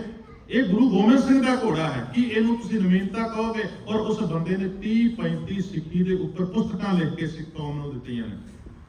ਜੇ ਸਾਡੇ ਵਿਦਵਾਨ ਐਵੇਂ ਦੇ ਹੋਣਗੇ ਜਿਹੜੇ ਘੋੜੇ ਦੀ ਲਿੱਦ ਇਹ ਸਮਝ ਕੇ ਖਾ ਲੈਂਦੇ ਨੇ ਕਿ ਇਹ ਘੋੜਾ ਗੁਰੂ ਗੋਬਿੰਦ ਸਿੰਘ ਦਾ ਘੋੜਾ। ਗੁਰੂ ਗੋਬਿੰਦ ਸਿੰਘ ਮਹਾਰਾਜ ਨੇ ਆਪਣੇ ਪੁੱਤਰਾਂ ਨੂੰ ਪ੍ਰਵਾਨ ਨਹੀਂ ਕੀਤਾ। ਬਾਣੀ ਦੇ ਵਿੱਚ ਲਿਖ ਦਿੱਤਾ, ਪੁੱਤਰੀ ਕੌਲ ਨਾ ਪਾਲਿਓ ਕਰ, ਪੀਰੋਂ ਕੰਨ ਮੁਰਟੀਏ, ਦਿਲ ਖੋਟੇ ਆਕੀ ਫਿਰਨ, ਭਾਰ ਉਚਾਇਨ ਛੱਟੀਏ। ਇਹ ਮਨਮਤਾਂ ਦਾ ਭਾਰ ਢੋਦੇ ਫਿਰਦੇ ਨੇ। ਇਹਨਾਂ ਦੇ ਦਿਲ ਖੁੱਟ ਆਪਣੇ ਪੁੱਤਰਾਂ, ਗੁਰੂ ਪੁੱਤਰਾਂ ਵਾਸਤੇ ਬਾਣੀ ਇਹ ਗੱਲ ਕਹਿੰਦੀ ਹੈ। ਤੇ ਗੁਰੂ ਦਾ ਘੋੜਾ ਹੈ ਜੀ, ਗੁਰੂ ਦੇ ਘੋੜੇ ਦੀ ਵੰਸ਼ ਦੇ ਵਿੱਚੋਂ ਇਹ ਘੋੜਾ ਹੈ। ਗੁਰੂ ਨੇ ਆਪਣੀ ਵੰਸ਼ ਦੇ ਵਿੱਚੋਂ ਉਹਨਾਂ ਪੁੱਤਰਾਂ ਨੂੰ ਪ੍ਰਵਾਨ ਨਹੀਂ ਕੀਤਾ। ਜਿਹੜੇ ਪੁੱਤਰ ਗੁਰੂ ਦੀ ਮਰਿਆਦਾ ਦੇ ਪਾਬੰਦ ਨਹੀਂ ਸਨ, ਉਹਨਾਂ ਨੇ ਰਾਮ ਰਾਏ ਨੂੰ ਕਹਿ ਦਿੱਤਾ ਜਿੱਧਰ ਤੇਰਾ ਮੂੰਹ ਹੈ ਉਧਰ ਚਲਾ ਜਾ। ਇਧਰ ਘੋੜਿਆਂ ਦੀ ਵੰਸ਼ ਦੇ ਵਿੱਚੋਂ ਘੋੜਿਆਂ ਦੀ ਲਿੱਦ ਖਾਈ ਜਾਂਦੇ ਨੇ ਬੰਦੇ, ਫਿਰ ਕਹਿੰਦੇ ਨੇ ਸਾਡਾ ਧਰਮ ਨਵਾਂ ਹੈ। ਖਿਮਾ ਕਰਿਓ, ਕੇਵਲ ਨਵੇਂ ਸਾਲ ਵਾਲੇ ਦਿਨ ਮੱਥਾ ਟੇਕ ਕੇ ਅਸੀਂ ਨਵੇਂ ਨਹੀਂ ਹੋ ਸਕਦੇ। ਨਵੇਂ ਹੋਣ ਵਾਸਤੇ ਸਿੱਖੀ ਨੂੰ ਸਮਝਣਾ ਪਏਗਾ, ਸਿੱਖੀ ਦੀਆਂ ਮਹਾਨ ਰੀਤਾਂ ਨੂੰ ਆਪਣੇ ਜੀਵਨ ਵਿੱਚ ਧਾਰਨ ਕਰਨਾ ਪਏਗਾ। ਉਸ ਪ੍ਰਾਤਨਤਾ ਦੀ ਗੰਦਗੀ ਨੂੰ ਜਦੋਂ ਤੱਕ ਆਪਾਂ ਧੋ ਕੇ ਨਹੀਂ ਸੁੱਟਦੇ ਉਦੋਂ ਤੱਕ ਅਸੀਂ ਨਵੇਂ ਨਹੀਂ ਹੋ ਸਕਦੇ। ਸਰੋਵਰ ਨਹਾਉਣ ਵਾਸਤੇ ਸਨ, ਠੀਕ ਹੈ, ਸਿੰਬੋਲਿਕ ਢੰਗ ਦੇ ਨਾਲ ਸਾਡੇ ਬਜ਼ੁਰਗ ਵਿਦਵਾਨ ਕਹਿੰਦੇ ਨੇ ਇੱਕ ਹੀ ਥਾਂ ਤੇ ਬ੍ਰਾਹਮਣ ਨਹਾ ਰਿਹਾ, ਖੱਤਰੀ ਨਹਾ ਰਿਹਾ, ਸ਼ੂਦਰ ਨਹਾ ਰਿਹਾ, ਵੈਸ਼ ਨਹਾ ਰਿਹਾ। ਉਹਦੇ ਨਾਲ ਸਾਡੇ ਮਨ ਦਾ ਸੌੜਾਪਨ ਮੁੱਕਦਾ ਹੈ ਕਿ ਨਹੀਂ, ਕੋਈ ਜਾਤੀ ਬੰਧਨ ਨਹੀਂ, ਇੱਕੇ ਥਾਂ ਤੇ ਬਹਿਣ ਦੇ ਨਾਲ ਇਹ ਬੰਧਨ ਖਤਮ ਹੁੰਦੇ ਨੇ, ਇੱਕੇ ਥਾਂ ਤੇ ਬਹਿ ਕੇ ਰੋਟੀ ਖਾਣ ਦੇ ਨਾਲ ਇਹ ਬੰਧਨ ਖਤਮ ਹੁੰਦੇ ਨੇ। ਪਰ ਖਿਆਲ ਕਰਿਓ, ਜੇ ਅਸੀਂ ਉਹਨਾਂ ਚੀਜ਼ਾਂ ਨੂੰ ਨਹੀਂ ਸਮਝਦੇ, ਨਹਾ ਕੇ ਵੀ ਜੇ ਕੋਈ ਬੰਦਾ ਬ੍ਰਾਹਮਣ ਦਾ ਬ੍ਰਾਹਮਣ ਹੈ, ਜੱਟ ਦਾ ਜੱਟ ਹੈ, ਤਾਂ ਇਹਦਾ ਅਰਥ ਹੋਇਆ ਕਿ ਅਜੇ ਸੰਕੀਰਨਤਾ ਤੋਂ ਉੱਪਰ ਉੱਠਿਆ ਹੀ ਕੋਈ ਨਹੀਂ। ਰੌਲਾ ਪੈ ਗਿਆ। ਮੈਂ ਇੱਕ ਦਿਨ ਗੱਲ ਕਰ ਰਿਹਾ ਸੀ ਕਿਸੇ ਵੀਰ ਨਾਲ, ਇੱਕ ਹੁੰਦਾ ਹੈ ਸਿਧਾਂਤ, ਇੱਕ ਹੁੰਦੀ ਹੈ ਪਰੰਪਰਾ। ਸਿਧਾਂਤ ਤੇ ਪਰੰਪਰਾ 'ਚ ਬਹੁਤ ਅੰਤਰ ਹੁੰਦਾ ਹੈ। ਸਾਡਾ ਸਿਧਾਂਤ ਹੈ ਇਕੁਐਲਿਟੀ। ਆ ਤੁਸੀਂ ਬੈਠੇ ਹੋ, ਤੁਹਾਨੂੰ ਨਹੀਂ ਪਤਾ ਕਿ ਲਾਗੇ ਕਿਹੜੀ ਜ਼ਾਤ, ਕਿਹੜੀ ਗੋਤ, ਕਿਹੜੀ ਨਸਲ ਦਾ ਬੰਦਾ ਬੈਠਾ ਹੈ, ਕੋਈ ਮਾਨਤਾ ਨਹੀਂ ਸਿੱਖੀਜ਼ਮ ਦੇ ਵਿੱਚ। ਇਹ ਮਾਨਤਾ ਬਰਕਰਾਰ ਰਹੇ ਇਹਦੇ ਵਾਸਤੇ ਇਕੱਠਿਆਂ ਬਿਠਾਇਆ ਗਿਆ, ਇਹ ਬਰਕਰਾਰ ਰਹੇ ਇਹਦੇ ਵਾਸਤੇ ਅਸੀਂ ਇਕੱਠੇ ਬਹਿ ਕੇ ਲੰਗਰ ਛਕਦੇ ਹਾਂ। ਪਰ ਸਾਡੀ ਏਕਤਾ ਨੂੰ ਤੋੜਨ ਵਾਸਤੇ, ਠੀਕ ਹੈ, ਕੁਝ ਦੇਸ਼ਾਂ ਵਿੱਚ ਪ੍ਰੋਬਲਮ ਸੀ, ਠੰਡ ਸੀ, ਥੱਲੇ ਬਹਿਣਾ ਉਹਨਾਂ ਲਈ ਔਖਾ ਸੀ। ਕੁਝ ਵੀਰ ਜਿਹੜੇ ਸਨ ਉਹਨਾਂ ਨੇ ਕੁਰਸੀਆਂ ਤੇ ਖਾਣਾ ਸ਼ੁਰੂ ਕਰ ਦਿੱਤਾ, ਕਿਸੇ ਨੇ ਨਿੱਕਾ ਜਿਹਾ ਦਾਣਾ ਸੁੱਟਿਆ, ਲਓ ਜੀ ਇਹਨਾਂ ਨੇ ਤੇ ਮਰਿਆਦਾ ਭੰਗ ਕਰ ਦਿੱਤੀ।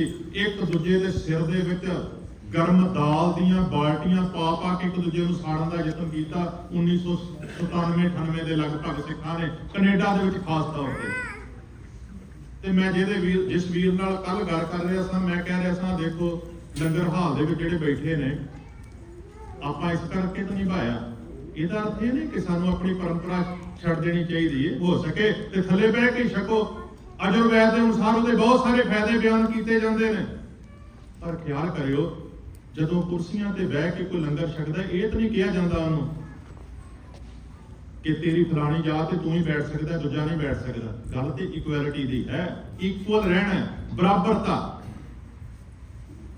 ਹੁਣ ਪਿਛਲੇ ਦਿਨੀ ਵੀ ਮੈਂ ਗੱਲ ਕੀਤੀ ਸੀ, ਗੁਰਦੁਆਰਿਆਂ ਦੇ ਵਿੱਚ ਜਿਹੜੇ ਸਟੂਲ ਨੇ, ਬੈਠਣ ਵਾਸਤੇ ਜਗ੍ਹਾ ਹੈ, ਇਹ ਤਾਂ ਬਿਮਾਰਾਂ ਵਾਸਤੇ ਹੈ, ਬੁੱਢਿਆਂ ਵਾਸਤੇ ਹੈ, ਜਿਨ੍ਹਾਂ ਦੇ ਗੋਡਿਆਂ ਦੀ ਕੋਈ ਸਮੱਸਿਆ ਹੈ। ਕੌਣ ਚੰਗਾ ਭਲਾ ਸਿੱਖ ਹੈ ਜਿਹੜਾ ਉੱਪਰ ਬੈਠਣ ਦਾ ਯਤਨ ਕਰਦਾ ਹੈ? ਆਮ ਤੌਰ ਤੇ ਜਿਹਨੂੰ ਕੋਈ ਪ੍ਰੋਬਲਮ ਵੀ ਹੋਵੇ, ਧਰਮ ਦੀ ਭਾਵਨਾ ਇੰਨੀ ਤੀਬਰ ਹੁੰਦੀ ਹੈ ਕਿ ਬੰਦਾ ਕਦੇ ਇਹ ਅਵਗਿਆ ਕਰਦਾ ਹੀ ਨਹੀਂ। ਪਰ ਹੁਣ ਜੇ ਆਪਾਂ ਸੀਟਾਂ ਹੀ ਚੁੱਕ ਕੇ ਸੁੱਟਣੀਆਂ ਸ਼ੁਰੂ ਕਰ ਦਈਏ ਤੇ ਉਹ ਬੰਦੇ ਕਿੱਥੇ ਬੈਠਣਗੇ? ਉਹ ਬੰਦੇ ਕਿਵੇਂ ਸੰਗਤ ਕਰਨ? ਇਵੇਂ ਪ੍ਰਾਤਨਤਾ ਦੇ ਆਧਾਰ ਤੇ ਅਸੀਂ ਆਪਣੀ ਸੋਚ ਨੂੰ, ਭਾਵ ਕਿ ਕਿਸੇ ਕੋਲੋਂ ਸਤਸੰਗ ਵਿੱਚ ਬਹਿਣ ਦਾ ਅਧਿਕਾਰ ਨਹੀਂ ਹੋ ਸਕਦੇ। ਬਹੁਤ ਸਾਰੀਆਂ ਚੀਜ਼ਾਂ ਨੇ ਜਿਨ੍ਹਾਂ ਦਾ ਸੰਬੰਧ ਸਿਧਾਂਤ ਨਾਲ। ਜੇ ਤੁਹਾਡਾ ਸਿਧਾਂਤ ਨਹੀਂ ਟੁੱਟਦਾ ਤੇ ਮਤਾ ਸੋਚੋ ਕਿ ਪਰੰਪਰਾ ਚੱਲਦੀ ਆ ਰਹੀ ਹੈ, ਪ੍ਰਾਤਨ ਪਰੰਪਰਾ ਹੈ, ਕੋਈ ਲੈਣਾ ਦੇਣਾ ਨਹੀਂ ਪਰੰਪਰਾਵਾਂ ਦੇ ਨਾਲ। ਜੇ ਪਰੰਪਰਾਵਾਂ ਨੂੰ ਗੁਰੂ ਸਾਹਿਬ ਫੋਲੋ ਕਰਦੇ, ਫਿਰ ਤੇ ਜਦੋਂ ਮਾਤਾ ਪਿਤਾ ਨੇ ਬਣਾਇਆ ਸੀ ਨਾ ਪ੍ਰੋਗਰਾਮ ਜਨੇਊ ਪਾਉਣ ਦਾ, ਤੇ ਮਹਾਰਾਜ ਨੂੰ ਤੁਰੰਤ ਪਾ ਲੈਣੀ ਚਾਹੀਦੀ ਸੀ। ਪਰੰਪਰਾ ਹੀ ਤੇ ਚੱਲਦੀ ਆ ਰਹੀ ਸੀ। ਫਿਰ ਤੇ ਗੁਰੂ ਸਾਹਿਬ ਜਾਂਦੇ, ਜਦੋਂ ਉਹਨਾਂ ਨੇ ਕਿਹਾ ਕਿ ਇਧਰਲੇ ਪਾਸੇ ਤਾਂ ਪਾਣੀ ਦੇਣਾ ਹੈ ਕਿਉਂਕਿ ਇਧਰ ਸੂਰਜ ਦੇਵਤਾ ਉਹ ਪਾਣੀ ਨੂੰ ਅੱਗੇ ਪਿੱਤਰ ਲੋਕ ਵਿੱਚ ਪਹੁੰਚਾ ਦਿੰਦਾ ਹੈ, ਤੇ ਗੁਰੂ ਸਾਹਿਬ ਮੰਨ ਲੈਂਦੇ ਉਹਨਾਂ ਦੀ ਗੱਲ। ਫਿਰ ਤਾਂ ਜਿਵੇਂ ਦੀ ਆਰਤੀ ਕਰ ਰਹੇ ਸਨ ਜਗਨਨਾਥਪੁਰੇ, ਗੁਰੂ ਸਾਹਿਬ ਵੀ ਉਸ ਆਰਤੀ ਵਿੱਚ ਸ਼ਾਮਲ ਹੋ ਜਾਂਦੇ। ਫਿਰ ਉਹ ਗਗਨ ਮੇਂ ਥਾ ਰਾਵਚਨ ਦੀਪਕ ਬਣੇ ਵਾਲਾ ਸ਼ਬਦ ਨਾ ਪੜ੍ਹਦੇ।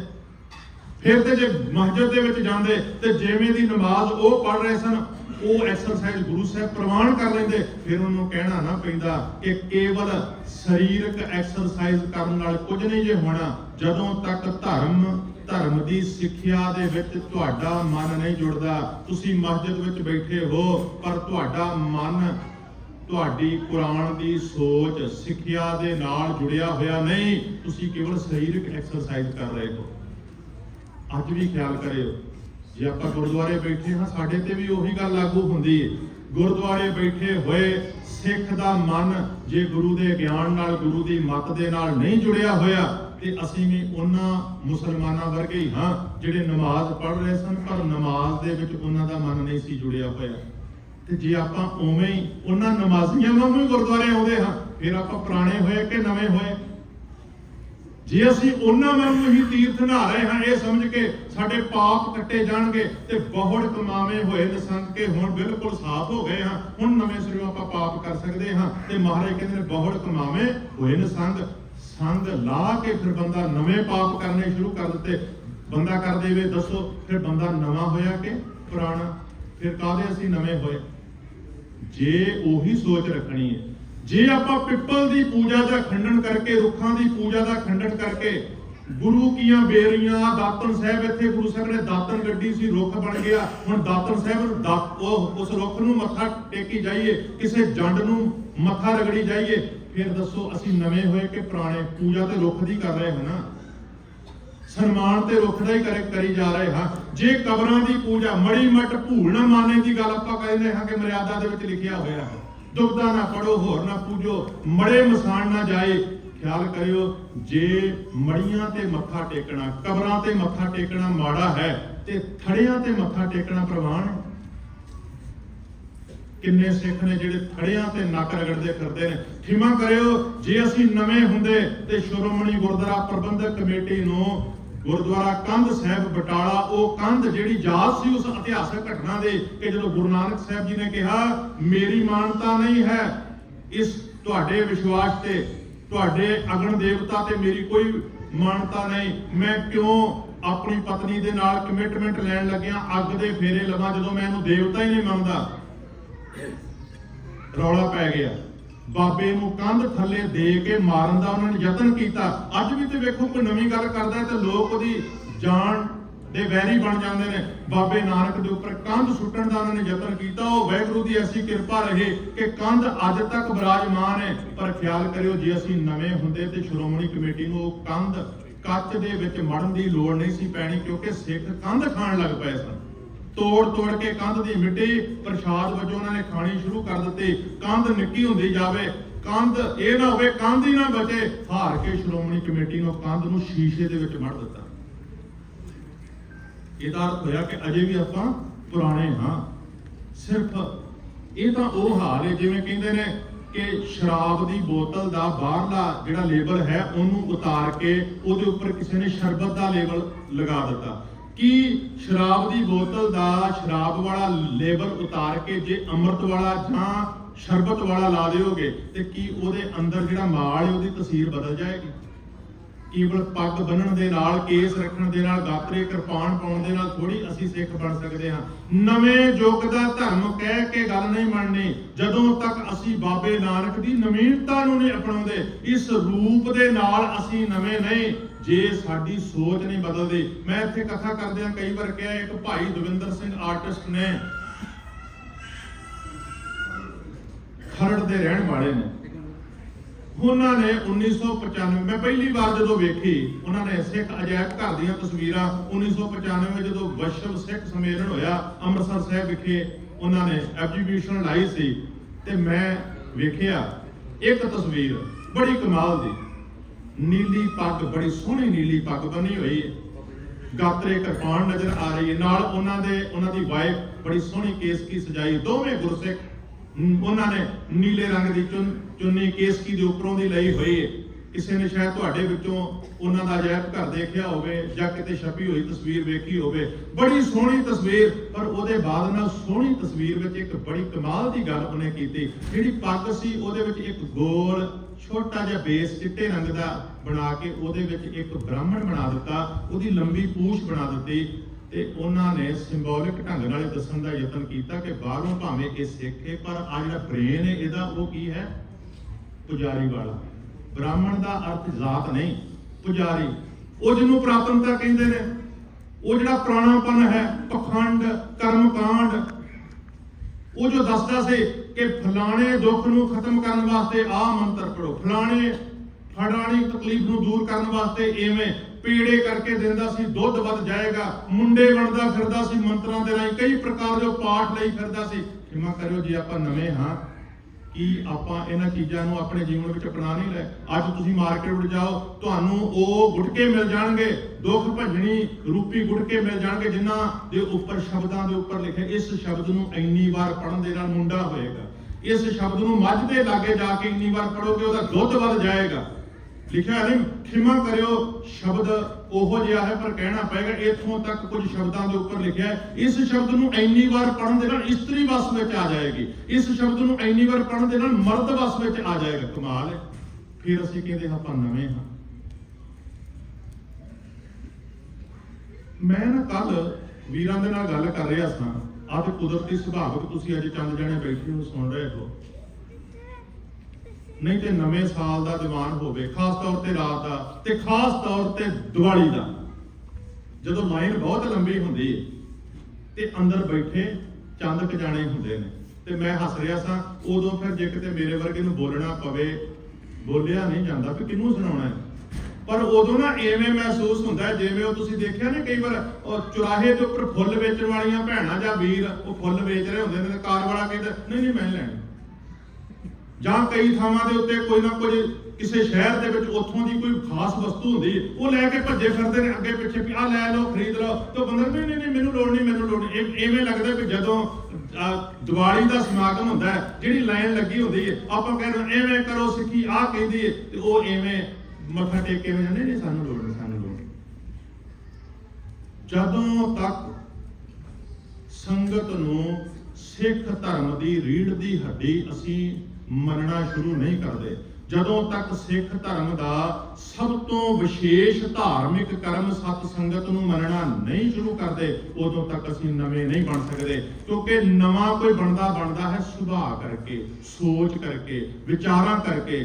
ਚੰਗਾ ਸੁਭਾਅ, ਚੰਗੀ ਸੋਚ, ਜਿਹੜਾ ਚੰਗਾ ਜ਼ਿੰਦਗੀ ਜਿਉਣ ਦਾ ਤਰੀਕਾ ਤੇ ਸਲੀਕਾ ਹੈ, ਉਹ ਸਿੱਖਣ ਦਾ ਇੱਕੋ ਹੀ ਸਾਧਨ ਹੈ ਸਾਧ ਸੰਗਤ। ਸਾਡੇ ਧਰਮ ਦੇ ਵਿੱਚ ਭਗਤੀ ਦੇ ਜਿਸ ਰੂਪ ਨੂੰ ਸਭ ਤੋਂ ਜ਼ਿਆਦਾ ਮਹਾਨਤਾ ਦਿੱਤੀ ਗਈ, ਉਹਦਾ ਨਾਮ ਹੈ ਸਾਧ ਸੰਗਤ।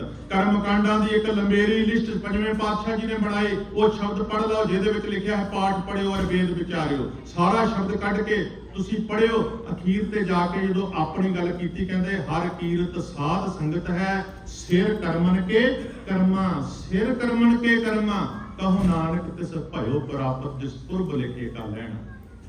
ਅਸੀਂ ਸ਼ਬਦ ਗਾਏ, ਅਸੀਂ ਲੋਕਾਂ ਨੂੰ ਕਿਹਾ ਵਡਭਾਗੀ ਹਰ ਸੰਗਤ ਪਾਵੈ, ਭਾਗਹੀਣ ਭ੍ਰਮ ਚੋਟਾਂ ਖਾਵੈ, ਮਿਣ ਭਾਗਾਂ ਸਾਧ ਸੰਗ ਨਾ ਲੱਭੈ, ਬਿਨ ਸੰਗਤ ਮੈਲ ਭਰੀਜੇ। ਜੋ ਕਿੰਨਿਆਂ ਕਿਨੇ ਕੀਤੀ, ਤੇ ਬਿਨ ਸੰਗਤ ਮੈਲ, ਉਹ ਪ੍ਰਾਤਨਤਾ ਦੀ ਮੈਲ ਕਿਉਂ ਭਰੀ ਹੋਈ ਹੈ, ਬਿਨ ਸੰਗਤ ਮੈਲ ਭਰੀਜੇ ਜੀ। ਉਹ ਪ੍ਰਾਤਨਤਾ ਫਿਰ ਨਾਲ ਹੀ, ਪੁਰਾਣਾਪਨ ਨਾਲ ਹੀ ਕਈ ਜਾ ਰਹੇ ਹਨ, ਨਵੇਂ ਹੋ ਗਏ ਨਵੇਂ ਹੋ ਗਏ। ਉਹ ਭਾਈ ਵੈਸੇ ਤੇ ਹਰ ਦਿਨ ਹੀ ਨਵਾਂ ਹੁੰਦਾ ਹੈ, ਜਿਹੜਾ ਦਿਨ ਕੱਲ ਚੜ੍ਹਨਾ ਉਹ 365 ਦਿਨਾਂ ਦੇ ਬਾਅਦ ਹੀ ਆਉਣਾ। ਸਾਡੇ ਵਾਸਤੇ ਤੇ ਨਿਤ ਨਵਾਂ ਹੈ, ਸਾਹਿਬ ਮੇਰਾ ਨੀਤ ਨਵਾਂ। ਪਰ ਚਲੋ ਅਸੀਂ ਆਪਣੇ ਕੰਮਕਾਰ ਨੂੰ ਠੀਕ ਢੰਗ ਨਾਲ ਚਲਾਉਣ ਵਾਸਤੇ ਕੈਲੰਡਰ ਬਣਾਏ ਨੇ। ਚਲੋ ਕੈਲੰਡਰ ਦੇ ਅਨੁਕੂਲ ਵੀ ਇੱਕ ਬੰਦੇ ਦੀ ਸੋਚ ਬਣਦੀ ਹੈ ਕਿ ਮੈਂ ਆ ਜਿਹੜਾ ਸਮੇਂ ਦੀ ਵੰਡ ਹੈ, ਇਹਦੇ ਵਿੱਚ ਆਉਣ ਵਾਲੇ ਸਮੇਂ ਦੇ ਵਿੱਚ ਕੁਝ ਨਵਾਂ ਬਣਾ, ਕੁਝ ਬੰਦਾ ਸੋਚ ਕੇ ਜਾਵੇ। ਚੰਗੀ ਗੱਲ ਹੈ, ਚੰਗੀ ਸ਼ੁਰੂਆਤ ਕੀਤੀ ਜਾਵੇ ਤੇ ਸਮਾਪਤੀ ਵੀ ਚੰਗੀ ਹੁੰਦੀ ਹੈ। ਪਰ ਬੰਦਾ ਇਹ ਤੇ ਸੋਚੇ ਨਾ ਕਿ ਨਵੇਂ ਬਣਨ ਵਾਸਤੇ ਵਿਚਾਰਾਂ ਨੂੰ ਨਵਿਆਉਣਾ ਪੈਂਦਾ ਹੈ, ਨਹੀਂ ਤਾਂ ਕੇਵਲ ਬੰਦਾ ਸਮੇਂ ਦਾ ਪੁਜਾਰੀ ਹੈ, ਸਮੇਂ ਦੀ ਪੂਜਾ ਕਰਕੇ ਕੁਝ ਨਹੀਂ ਮਿਲ ਸਕਦਾ। ਇਹ ਉਵੇਂ ਹੀ ਹੈ ਜਿਵੇਂ ਸਿਆਣੇ ਕਹਿੰਦੇ ਨੇ, ਜਿਨ੍ਹਾਂ ਨੇ ਮਾਇਆ ਨੂੰ ਦੇਵੀ ਬਣਾ ਕੇ ਪੂਜਿਆ ਉਹ ਲੋਕ ਭੁੱਖੇ ਮਰ ਰਹੇ ਨੇ, ਜਿਨ੍ਹਾਂ ਨੇ ਕੋਈ ਮਾਇਆ ਦੀ ਪੂਜਾ ਨਹੀਂ ਕੀਤੀ ਉਹ ਮਾਲਾ ਮਾਲ ਨੇ। ਖਿਆਲ ਕਰਿਓ, ਸਮੇਂ ਨੂੰ ਪੂਜਣ ਨਾਲ ਕੁਝ ਨਹੀਂ ਹੋਣਾ, ਸਮੇਂ ਨੂੰ ਬਦਲਣ ਵਾਸਤੇ ਆਪਣੇ ਆਪ ਨੂੰ ਬਦਲਣਾ ਪਏਗਾ। ਜਿਹੜੀਆਂ ਕੌਮਾਂ ਨੇ ਆਪਣੇ ਆਪ ਨੂੰ ਬਦਲਿਆ, ਜਿਨ੍ਹਾਂ ਨੇ ਕੁਝ ਨਵਾਂ ਸਿੱਖਿਆ, ਜਿਨ੍ਹਾਂ ਨੇ ਵੱਡੀਆਂ ਵੱਡੀਆਂ ਪੜ੍ਹਾਈਆਂ ਕੀਤੀਆਂ, ਜਿਨ੍ਹਾਂ ਨੇ ਵੱਡੀਆਂ ਵੱਡੀਆਂ ਕਾਢਾਂ ਕੱਢੀਆਂ, ਕਿਉਂ ਆਏ ਹਾਂ ਲੋਕ ਸਿੱਖ, ਕਿਉਂ ਇੰਡੀਅਨ ਲੋਕ, ਕਿਉਂ ਯੂਰਪ ਵਿੱਚ ਜਾ ਰਹੇ ਨੇ, ਕਿਉਂ ਅਮਰੀਕਾ ਵਿੱਚ ਆ ਰਹੇ ਨੇ। ਇੱਥੋਂ ਦੇ ਲੋਕਾਂ ਨੇ ਮਿਹਨਤ ਕੀਤੀ ਸੀ, ਉਹਨਾਂ ਨੇ ਪੜ੍ਹਾਈਆਂ ਕੀਤੀਆਂ ਸਨ, ਉਹਨਾਂ ਨੇ ਕੇਵਲ ਆਪਣੇ ਕਲਚਰ ਨੂੰ ਪ੍ਰਚਾਰਿਆ ਨਹੀਂ, ਉਹਨਾਂ ਨੇ ਆਪਣੀ ਭਾਸ਼ਾ ਨੂੰ, ਆਪਣੀ ਸੋਚ ਨੂੰ, ਰਹਿਣ ਸਹਿਣ ਦੇ ਢੰਗ ਨੂੰ ਇੰਨਾ ਦਮਦਾਰ ਬਣਾਇਆ ਕਿ ਉਹਨਾਂ ਕਹਿਣਾ ਨਹੀਂ ਪੈਂਦਾ, ਸਾਡੇ ਬੱਚਿਆਂ ਨੂੰ ਕਹਿਣਾ ਨਹੀਂ ਪੈਂਦਾ ਉਹਨਾਂ ਨੂੰ ਕਿ ਆ ਐਵੇਂ ਜੂਆ ਕਰੋ, ਆਹ ਕੱਪੜੇ ਪਾਇਆ ਕਰੋ, ਐਵੇਂ ਬੋਲਿਆ ਕਰੋ, ਆਹ ਖਾਇਆ ਕਰੋ। ਉਹਨਾਂ ਨੇ ਦਮਦਾਰ ਬਣਾਏ ਤੇ ਆਪਣੇ ਆਪ ਹੀ ਸਾਰਾ ਕੁਝ ਹੋਈ ਜਾ ਰਿਹਾ। ਆਪਾਂ ਕਹੀ ਜਾ ਰਹੇ ਐਵੇਂ ਕਰੋ, ਐਵੇਂ ਕਰੋ, ਐਵੇਂ ਕਰੋ, ਪਰ ਅਸੀਂ ਤੇ ਕਹਿ ਹੀ ਰਹੇ ਹਾਂ, ਅਸੀਂ ਤੇ ਆਪ ਵੀ ਨਹੀਂ ਜੀਉ ਰਹੇ ਉਹਨੂੰ। ਸਾਡੇ ਬੱਚੇ ਵੇਖਣ ਸਾਡੀ ਜ਼ਿੰਦਗੀ ਦੀ ਰੂਹਾਨੀਅਤ ਨੂੰ, ਸਾਡੇ ਜੀਵਨ ਦੀ ਸੁੰਦਰਤਾ ਨੂੰ, ਸਾਡੇ ਸੋਹਣੇ ਵਿਚਾਰਾਂ ਨੂੰ, ਤੇ ਆਪਣੇ ਆਪ ਹੀ ਉਹ ਵੀ ਉਹਨਾਂ ਵਿਚਾਰਾਂ ਨੂੰ ਅਪਣਾਉਣ। ਗੱਲਾਂ ਕਰਦੇ ਹਾਂ ਨਵੀਨਤਾ ਦੀਆਂ, ਤੇ ਵਿਚਾਰ ਸਾਡੇ ਕੋਲ ਬਿਲਕੁਲ ਬਏ ਹੋਏ ਨੇ। ਬਈ ਚੀਜ਼ ਨੂੰ ਕੌਣ ਪਸੰਦ ਕਰਦਾ? ਬਾਬੇ ਨਾਨਕ ਦੀ ਅਸਲੀ ਸੋਚ ਨੂੰ ਨਾ ਆਪਾਂ ਮੇਰੇ ਵਰਗੇ ਪ੍ਰਚਾਰਕ ਪ੍ਰਚਾਰ ਸਕੇ ਨੇ, ਤੇ ਨਾ ਹੀ ਸਿੱਖ ਉਹਨੂੰ ਸਮਝ ਸਕੇ ਨੇ, ਨਾ ਹੀ ਉਹਨੂੰ ਅਪਣਾ ਸਕੇ ਨੇ। ਦੋ ਗੱਲਾਂ ਕਹਿ ਕੇ ਮੈਂ ਸਮਾਪਤੀ ਦੀ ਔਰ ਆਵਾਂ, ਨਹੀਂ ਤੇ ਇਹੋ ਜਿਹੀਆਂ ਵਿਚਾਰਾਂ ਨੂੰ ਜਿੰਨਾ ਮਰਜ਼ੀ ਲਮਕਾ ਲਓ। ਥੋੜਾ ਜਿਹਾ ਦੋ ਹੋਰ ਸਵਾਲ ਕਰਾਂਗਾ ਜੇ ਮੈਂ ਪਹਿਲਾਂ ਕੀਤੇ ਨੇ। ਮਹਾਰਾਜ ਕਹਿੰਦੇ ਜੀ ਬਦੋ ਸੋ ਧਰਮ ਕਰ ਥਾਪੋ, ਧਰਮ ਕਹੋ ਕਤ ਭਾਈ, ਆਪਸ ਕੋ ਮੁਨਵਰ ਕਰ ਥਾਪੋ, ਕਾਕੋ ਕਹੋ ਕਸਾਈ। ਕਸਾਈ ਕੁੱਕੜ ਤੇ ਬੱਕਰੇ ਵੜਦਾ। ਕਹਿੰਦੇ ਜੇ ਤੂੰ ਧਰਮ ਦੇ ਨਾਂ ਤੇ ਕੁੱਕੜ ਬੱਕਰੇ ਵੜਦਾ ਹੈ ਤੇ ਫਿਰ ਕਸਾਈ ਕਿਹਨੂੰ ਕਹੀਏ? ਉਹ ਪੁਰਾਤਨਤਾ ਸੀ, ਪੁਰਾਣਾਪਨ। ਤੇ ਨਵਿਆਂ ਨੇ ਜਦੋਂ ਬਲੀਆਂ ਦੇਣੀਆਂ ਸ਼ੁਰੂ ਕਰ ਦਿੱਤੀਆਂ, ਵੱਡਿਆਂ ਤੇ ਨਾਲ ਤੁਰੰਤ ਬਾਟਾ ਖੂਨ ਦਾ ਭਰਿਆ ਤੇ ਗੁਰੂ ਗੋਬਿੰਦ ਸਿੰਘ ਦੇ ਸ਼ਾਸਤਰਾਂ ਨੂੰ ਲਾਉਣ ਲੱਗ ਪਏ। ਹੁਣ ਦੱਸੋ ਆਪਾਂ ਨਵੇਂ ਹਾਂ ਜਾਂ ਪੁਰਾਣੇ? ਉਹ ਕਹਿਣ ਲੱਗੇ ਜੀ ਜ਼ਿੰਦਗੀ ਵਿੱਚ ਇੱਕ ਵਾਰ ਮੱਕਾ ਸ਼ਰੀਫ ਜਾਣਾ ਪਏਗਾ। ਜੇ ਤੁਸੀਂ ਹੱਜ ਨਹੀਂ ਕੀਤਾ ਤੇ ਤੁਹਾਡਾ ਜੀਵਨ ਜਿਹੜਾ ਹੈ ਉਹ ਅੱਲਾ ਦੇ ਘਰ ਵਿੱਚ ਪ੍ਰਵਾਨ ਨਹੀਂ ਹੋ ਸਕਦਾ। ਐਵੇਂ ਦੂਜਿਆਂ ਨੇ ਵੀ ਬਹੁਤ ਕੁਝ ਕਿਹਾ। ਗੰਗਾ ਨਹਾਉਣਾ ਪਏਗਾ ਹਰਕੀ ਪੌੜੀ ਤੇ, ਕੁਝ ਮੰਦਰਾਂ ਦੀ ਐਵੇਂ ਦੀ ਉਹਨਾਂ ਮਾਨਤਾ ਰੱਖੀ। ਸਾਡੇ ਗ੍ਰੰਥਾਂ ਵਿੱਚ ਵੀ ਐਵੇਂ ਦੀਆਂ ਗੱਲਾਂ ਲਿਖੀਆਂ ਨੇ ਕਿ 60 ਸਾਲ ਦੀ ਉਮਰ ਤੱਕ ਹਜੂਰ ਸਾਹਿਬ ਜੇ ਨਾ ਆਏ, ਮਹਾਰਾਜ ਉਡੀਕਦੇ ਰਹਿੰਦੇ ਨੇ, ਜੇ ਨਾ ਗਏ ਤੇ ਫਿਰ ਗਿਆ ਹੋਇਆ ਪ੍ਰਵਾਨ ਨਹੀਂ ਹੋਣਾ। ਫਿਰ ਬੰਦਾ ਜਿਹੜਾ 60 ਸਾਲ ਦੀ ਉਮਰ ਦੇ ਵਿੱਚ ਚਲਿਆ ਜਾਂਦਾ, ਫਿਰ ਉੱਥੋਂ ਪੈਕਟ ਪ੍ਰਸ਼ਾਦ ਲੈ ਕੇ ਆਉਂਦਾ, ਫਿਰ ਥਾਂ ਥਾਂ ਬਣਦਾ ਫਿਰਦਾ ਹੈ ਇਹ ਦੱਸਣ ਵਾਸਤੇ ਵੀ ਮੈਂ 60 ਸਾਲ ਦੀ ਉਮਰ ਦੇ ਵਿੱਚ ਹੋ ਆਇਆ ਹਾਂ ਤੇ ਤੂੰ ਅਜੇ ਹੋ ਕੇ ਨਹੀਂ ਆਇਆ। ਮੈਂ ਤੇਰੇ ਤੋਂ ਵੱਡਾ ਧਰਮੀ ਹਾਂ ਤੇ ਤੂੰ ਅਜੇ ਓਡਾ ਵੱਡਾ ਧਰਮੀ ਨਹੀਂ ਬਣਿਆ। ਗੱਲ ਤਾਂ ਉੱਥੇ ਹੀ ਆ ਗਈ। ਤੀਰਥ ਤਪ ਦਇਆ ਦਤ ਦਾਨ ਜੇ ਕੋ ਪਾਵੇ ਤਿਲ ਕਾ ਮਾਣ। ਉਹ ਮਾਣ ਲੈਣ ਵਾਸਤੇ, ਤਿਲ ਜਿੰਨਾ ਮਾਣ ਲੈਣ ਵਾਸਤੇ। ਤਾਂ ਮੈਂ ਕਈ ਵਾਰ ਸੋਚਿਆ ਕਰਨਾ ਵੀ ਪਿੰਡ ਦੇ ਵਿੱਚ ਅਖੰਡ ਪਾਠ ਹੋ ਰਿਹਾ, ਪਾਠ ਅਸੀਂ ਆਪਣੇ ਭਲੇ ਵਾਸਤੇ ਕਰਵਾਉਂਦੇ ਹਾਂ। ਐਡਾ ਵੱਡਾ ਸਪੀਕਰ ਮੰਜੀ ਦੇ ਉੱਪਰ ਗੱਡ ਪੁਰਾਣੀਆਂ ਗੱਲਾਂ ਕਰ ਰਿਹਾ ਵੀ ਸਾਰੇ ਪਿੰਡ ਨੂੰ ਕੱਲ ਹੀ ਭੜਥੂ ਪਾਈ ਰੱਖਦੇ ਆ। ਅਸਲ ਵਿੱਚ ਬੰਦਾ ਉੱਥੇ ਅੰਦਰ ਤੇ ਸੁਣਨ ਵਾਲਾ ਕੋਈ ਵੀ ਨਹੀਂ ਸੀ ਹੁੰਦਾ, ਉਹ ਤੇ ਸੁਣਾਇਆ ਜਾ ਰਿਹਾ ਹੁੰਦਾ ਸੀ ਦੂਜਿਆਂ ਨੂੰ ਵੀ ਮੈਂ ਵੀ ਬੜਾ ਵੱਡਾ ਧਰਮੀ ਹਾਂ, ਦੇਖੋ ਮੈਂ ਵੀ ਪਾਠ ਸਾਹਿਬ ਰਖਾਏ ਹੋਏ ਨੇ ਘਰ। ਸਿੱਖ ਨੇ ਹਉਮੈ ਤੋਂ, ਈਗੋ ਤੋਂ ਬਚ ਕੇ ਜ਼ਿੰਦਗੀ ਜਿਉਣੀ ਸੀ। ਅਸੀਂ ਬਹੁਤ ਸਾਰੀਆਂ ਧਾਰਮਿਕ ਰਸਮਾਂ ਦੇ ਰਾਹੀਂ ਈਗੋ ਨੂੰ ਹੋਰ ਜ਼ਿਆਦਾ ਵਧਾਉਣਾ ਸ਼ੁਰੂ ਕਰ ਦਿੱਤਾ। ਬੜੇ ਵੰਨ-ਸੁਵੰਨੇ ਪਾਠ ਸਨ ਗੁਰੂ ਸਾਹਿਬ ਦੇ ਆਉਣ ਤੋਂ ਪਹਿਲਾਂ। ਅਸੀਂ ਤੇ ਕਮਾਲ ਹੀ ਕਰ ਦਿੱਤੀ। ਸਾਡੇ ਕੋਲ ਵੀ ਕੋਈ ਕਮੀ ਨਹੀਂ। ਕਈ ਪ੍ਰਕਾਰ ਦੇ ਸਾਡੇ ਕੋਲ ਸੰਪਟ ਪਾਠ ਨੇ, ਸਤਨਾਮੇ ਪਾਠ ਨੇ, ਮਹੀਨੇ ਵਾਲਾ ਪਾਠ ਵੀ ਹੈ, 3 ਦਿਨਾਂ ਵਾਲਾ ਪਾਠ ਵੀ ਹੈ। ਕੁਝ ਘੰਟਿਆਂ ਦੇ ਵਿੱਚ ਵੀ ਬਹੁਤ ਕੁਝ ਆਪਾਂ ਸੰਪੂਰਨ ਕਰ ਦਿੰਦੇ ਹਾਂ। ਹੁਣ ਇਹੀ ਚੀਜ਼ਾਂ ਦੇ ਉਹ ਪੰਡਤ ਪਾਂਦੇ ਚੁੱਕੀ ਫਿਰਦੇ ਸਨ, ਉਹੀ ਕੋਈ ਸਾਡੇ ਕੋਲ। ਫਰਕ ਕੀ ਹੋਇਆ? ਭੇਖ। ਉਹ ਕਹਿੰਦੇ ਸਨ ਆਹ ਜਿਹੜਾ ਰੂਪ ਹੈ ਨਾ, ਇਹ ਰੂਪ ਨੂੰ ਹੀ ਰੱਬ ਨੇ ਪ੍ਰਵਾਨ ਕਰਨਾ। ਕਿੰਨੀਆਂ ਚੀਜ਼ਾਂ ਨੇ ਜਿਹੜੀਆਂ ਆਪਾਂ ਭੇਖ ਦੀਆਂ ਲਈ ਕਰਦੇ। ਚਾਹੀਦਾ ਤੇ ਸੀ ਬਾਣੀ ਤੇ ਜੀਵਨ ਹੁੰਦਾ ਸਾਡੇ ਜ਼ਿੰਦਗੀ ਵਿੱਚ, ਕਿ ਬਾਣੀ ਪੜ੍ਹਨੀ ਹੈ ਤੇ ਉਹਦੇ ਅਨੁਕੂਲ ਨਵਾਂ ਜੀਵਨ ਬਣਾਉਣਾ ਹੈ। ਅਸੀਂ ਬਾਣੀ ਤੇ ਬਾਣਾ ਕਰ ਦਿੱਤਾ ਕਿ ਬਾਣੀ ਪੜ੍ਹ ਕੇ ਕੇਵਲ ਬਾਣਾ ਧਾਰਨ ਕਰਨਾ ਹੈ। ਅਸੀਂ ਜੀਵਨ ਨੂੰ ਪਾਸੇ ਕਰ ਦਿੱਤਾ। ਅਸੀਂ ਸ਼ਬਦ ਬਣਾਉਣ ਲੱਗਿਆ ਵੀ ਨਹੀਂ ਸੋਚ। ਕਿਸੇ ਗੁਰੂ ਨੇ ਇਹ ਸ਼ਬਦ ਨਹੀਂ ਵਰਤਿਆ। ਸਿੱਖਾਂ ਨੇ ਜਦੋਂ ਸ਼ਬਦ ਵਰਤਿਆ ਇਹਦੇ ਬਾਣੀ ਤੇ ਬਾਣਾ, ਭਾਵ ਕਿ ਕੇਵਲ ਬਾਣੀ ਰੂਪ ਹੀ ਇਖਤਿਆਰ ਕਰਨਾ। ਧਰਮੀ ਬਣਨਾ ਹੈ, ਧਰਮੀ ਹੋਣਾ ਨਹੀਂ। ਚਾਹੀਦਾ ਹੈ ਅਸੀਂ ਬਾਣੀ ਤੇ ਜੀਵਨ, ਇਹ ਬਾਣੀ ਪੜ੍ਹ ਕੇ ਅਸੀਂ ਆਪਣਾ ਜੀਵਨ ਸੋਹਣਾ ਬਣਾਉਣਾ ਹੈ। ਖਿਆਲ ਕਰਿਓ ਮਹੱਤਤਾ ਜੀਵਨ ਦੀ ਹੈ ਤੇ ਜੀਵਨ ਐਵੇਂ ਦਾ ਹੋਣਾ ਚਾਹੀਦਾ। ਜਪਜੀ ਸਾਹਿਬ ਜਦੋਂ ਪੜ੍ਹੀ ਆ ਅਖੀਰ ਤੇ ਜਿਹੜੀਆਂ ਪੰਕਤੀਆਂ ਆਉਂਦੀਆਂ ਨੇ, ਜਿਨ੍ਹਾਂ ਨਾਮ ਧਿਆਇਆ ਗਏ ਮੁਸ਼ੱਕਤ ਘਾਲ, ਨਾਨਕ ਤੇ ਮੁਖ ਉਜਲੇ ਕੀਤੀ ਛੁੱਟੀ ਨਾਲ। ਅਮੁਖ ਉਜਲੇ ਦੀ ਗੱਲ ਆਈ ਨਾ, ਸਿੱਖੋ ਸ਼ਬਦ ਪਿਆਰਿਓ, ਜਨਮ ਮਰਨ ਕੀ ਟੇਕ, ਮੁਖ ਉਜਲ ਸਦਾ ਸੁਖੀ, ਨਾਨਕ ਸਿਮਰਤ ਏਕ ਮੁਖ ਉਜਲ। ਮੁਖ ਉਜਲ ਹੋਣ ਦਾ ਕੀ ਅਰਥ ਹੈ? ਕਿ ਤੁਹਾਡੀ ਪਰਸਨੈਲਿਟੀ ਇੰਨੀ ਦਮਦਾਰ ਹੋਵੇ, ਤੁਹਾਡੇ ਜੀਵਨ ਵਿੱਚ ਇੰਨੀਆਂ ਚੰਗਿਆਈਆਂ ਹੋਣ, ਤੁਸੀਂ ਇੰਨੇ ਪ੍ਰੈਕਟੀਕਲ ਹੋਵੋ ਕਿ ਕੋਈ ਬੰਦਾ ਤੁਹਾਡੇ ਤੇ ਉਂਗਲ ਨਾ ਉਠਾ ਸਕੇ, ਤੁਸੀਂ ਹਿੱਕ ਤਾਣ ਕੇ ਐਵੇਂ ਤੁਰ ਸਕੋ। ਤੇ ਮੂੰਹ ਕਾਲਾ ਕਿਹਨਾਂ ਦਾ ਹੁੰਦਾ? ਜਿਹੜੇ ਗਲਤੀਆਂ ਕਰਦੇ ਨੇ। मैं कई बार उदाहरण देता हाँ, बंदा ਉਹੀ ਹੁੰਦਾ ਜਦੋਂ ਕੋਈ ਚੰਗਾ ਕਰਦਾ ਹੈ ਤੇ ਉਦੋਂ ਐਵੇਂ ਹਿੱਕ ਤਾਣ ਕੇ ਸਰੋਪਾ ਉਹ ਲੈਂਦਾ ਹੈ, ਹਿੱਕ ਤਾਣ ਕੇ ਉਹ ਆਪਣੇ ਬਿਆਨ ਦਿੰਦਾ ਹੈ, ਸਟੇਟਮੈਂਟਸ ਦਿੰਦਾ ਹੈ, ਪਰ ਜਦੋਂ ਉਹਦੀ ਚੋਰੀ ਫੜੀ ਜਾਂਦੀ ਹੈ, ਗਲਤੀ ਫੜੀ ਜਾਂਦੀ ਹੈ, ਬੰਦਾ ਉਹੀ ਹੁੰਦਾ ਹੈ। ਫਿਰ ਪੱਤਰਕਾਰ ਆਉਂਦੇ ਨੇ ਤੇ ਫਿਰ ਐਵੇਂ ਮੂੰਹ ਤੇ ਰੁਮਾਲ ਰੱਖ ਕੇ ਭੱਜਣ ਦਾ ਯਤਨ ਕਰਦਾ ਹੈ। ਮੂੰਹ ਨੂੰ ਕੁਝ ਕਾਰਜ ਨਹੀਂ ਲੱਗੀ, ਪਰ ਹੁਣ ਗਲਤੀ ਐਵੇਂ ਦੀ ਕੀਤੀ ਹੈ ਕਿ ਮੂੰਹ ਦਿਖਾਉਣ ਦੇ ਕਾਬਿਲ ਨਹੀਂ ਰਿਹਾ। ਮੁਖ ਉਜਲ ਕਿਵੇਂ ਹੋਏਗਾ ਜੇ ਜੀਵਨ ਚੰਗਾ ਹੋਏਗਾ। ਮਹਾਰਾਜ ਕਹਿੰਦੇ ਨੇ ਜਿਨ੍ਹਾਂ ਨਾਮ ਧਿਆਇਆ ਗਏ ਮਸ਼ਕਤ ਘਾਲ ਨਾਨਕ ਤੇ ਮੁਖ ਉਜਲੇ। ਉਹਨਾਂ ਦੇ ਮੁਖ ਉਜਲੇ ਨੇ ਕੀਤੀ ਛੁੱਟੀ ਨਾਲ ਕਿੰਨੀ ਲੁਕਾਈ ਉਹਨਾਂ ਦੀ ਪਰਸਨੈਲਿਟੀ ਤੋਂ ਪ੍ਰਭਾਵਿਤ ਹੋ ਕੇ ਵਿਕਾਰਾਂ ਤੋਂ, ਅਗਣਾ ਤੋਂ, ਬੁਰਾਈਆਂ ਤੋਂ, ਉਹ ਪੁਰਾਣੇ ਪੱਥਰਾਂ ਤੋਂ ਛੁਟਕਾਰਾ ਪ੍ਰਾਪਤ ਕਰ ਲੈਂਦੀ ਹੈ, ਜਿਹੜੇ ਪੱਥਰਾਂ ਨੂੰ ਗਲ ਵਿੱਚ ਲਮਕਾ ਕੇ ਬੰਦੇ ਨੇ ਤਰਨਾ ਨਹੀਂ, ਡੁੱਬਣਾ ਹੀ ਡੁੱਬਣਾ ਹੈ।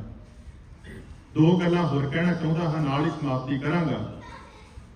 ਖਿਆਲ ਕਰਿਓ, ਸਾਡੇ ਰਹਿਤ ਮਰਿਆਦਾ ਵਿੱਚ ਜ਼ਿੰਦਗੀ ਦੇ ਕੁਝ ਪੱਖ ਨੇ, ਕਿਵੇਂ ਜੂਣੇ ਨੇ। ਜਨਮ ਦੇ ਸਮੇਂ ਕੀ ਕਰਨਾ, ਕੋਈ ਚਲਾ ਜਾਵੇ ਸੰਸਾਰ ਤੋਂ ਕੀ ਕਰਨਾ ਹੈ। ਜਦੋਂ ਅਸੀਂ ਗ੍ਰਸਤ ਜੀਵਨ ਆਰੰਭ ਕਰਨਾ ਹੈ, ਵਿਆਹ ਸਮਾਗਮ, ਉਦੋਂ ਵੈਸੇ ਤੇ ਅਮਰ ਸੰਚਾਰ ਦੀ ਵੀ ਗੱਲ ਹੈ, ਜਿਹੜੇ ਸੰਸਕਾਰ ਨੇ, 4 ਸੰਸਕਾਰ ਨੇ, ਪਰ ਤੁਸੀਂ 3 ਜਿਹੜੇ ਆਪਾਂ ਨਿਭਾਉਂਦੇ ਹਾਂ ਉਹਨਾਂ ਨੂੰ ਵੇਖੋ ਥੋੜਾ ਜਿਹਾ ਧਿਆਨ ਦੇ ਨਾਲ, ਕਿ ਉਹਨਾਂ ਤੋਂ ਲੱਗਦਾ ਹੈ ਕਿ ਆਪਾਂ ਨਵੇਂ ਹਾਂ। ਜਨਮ ਦੇ ਸਮੇਂ ਜਿਵੇਂ ਆਪਾਂ ਸੋਚਦੇ ਹਾਂ, ਅੱਜ ਵੀ ਬਹੁਤ ਸਾਰੇ ਸਿੱਖ ਨੇ ਜਨਮ ਦੀ ਖਬਰ ਆ ਜਾਵੇ ਤੇ ਕਹਿੰਦੇ ਨੇ ਜੀ ਸੂਤਕ ਹੈ, ਸੂਤਕ ਦੀ ਪਵਿੱਤਰਤਾ, ਇੰਨੇ ਦਿਨ ਉਹਦੇ ਘਰ ਨਹੀਂ ਜਾਣਾ, ਸ਼ਿਰਾ ਚੱਲ ਰਿਹਾ ਹੈ, ਹਜੇ ਵੀ ਉਹ ਭਾਵਨਾ ਹੈਗੀ ਹੈ। ਫਿਰ ਜੇ ਉਹ ਜਨਮ ਦੀਆਂ ਕੁਝ ਰਸਮਾਂ ਬਣਾ ਕੇ ਬੈਠੇ ਸਨ ਤੇ ਅਸੀਂ ਵੀ ਇਕੱਲੇ ਹੀ ਕਈ ਵਾਰ 5 ਪਿਆਰੇ ਵੇ ਅੰਮ੍ਰਿਤ ਛਕਾਉਂਦੇ ਨੇ ਤੇ ਭਾਈ ਸਾਹਿਬ ਮੇਰੇ ਅੱਗੇ ਇਕੱਲੇ ਜਾ ਕੇ ਅੰਮ੍ਰਿਤ ਛਕਾ ਦਿੰਦੇ ਨੇ, ਪਰੰਪਰਾ ਬਣੀ ਹੋਈ। ਹਾਲਾਂਕਿ ਉਹਨੂੰ ਭਾਵੇਂ ਮਿਸ਼ਨਰੀ ਲੋਕਾਂ ਨੇ ਗੁਰਮਤਿ ਦੀ ਗੁੜਤੀ ਕਹਿ ਕੇ ਪ੍ਰਚਾਰਿਆ, ਪਰ ਸਿਧਾਂਤਕ ਤੌਰ ਤੇ ਉਹ ਵੀ ਠੀਕ ਨਹੀਂ ਹੈਗੀ। ਕਿੰਨੀਆਂ ਚੀਜ਼ਾਂ ਨੇ ਐਵੇਂ ਦੀਆਂ ਜਿਹੜੀਆਂ ਅਸੀਂ ਬਣਾਈ ਕਰਦੇ ਹਾਂ, ਜਿਨ੍ਹਾਂ ਦਾ ਸਿੱਖੀ ਨਾਲ ਕੋਈ ਸਬੰਧ ਨਹੀਂ। ਹਾਲਾਂਕਿ ਰਹਿਤ ਮਰਿਆਦਾ ਵਿੱਚ ਇਹੀ ਲਿਖਿਆ ਕਿ ਜਦੋਂ ਭੈਣ ਉੱਠਣ ਬੈਠਣ ਦੇ ਸਮਰੱਥ ਹੋ ਜਾਏ, ਗੁਰਦੁਆਰਾ ਸਾਹਿਬ ਮੱਥਾ ਟੇਕਿਆ ਜਾਏ, ਸ਼ੁਕਰਾਨਾ ਕੀਤਾ ਜਾਏ, ਉਹ ਵੀ ਕੋਈ ਪਾਬੰਦੀ ਨਹੀਂ ਹੈਗੀ। ਘਰ ਦੇ ਵਿੱਚ ਹੀ ਘਰ ਬੈਠੇ ਗੁਰੂ ਧਿਆਏ ਹੋ ਸਕਦਾ ਹੈ।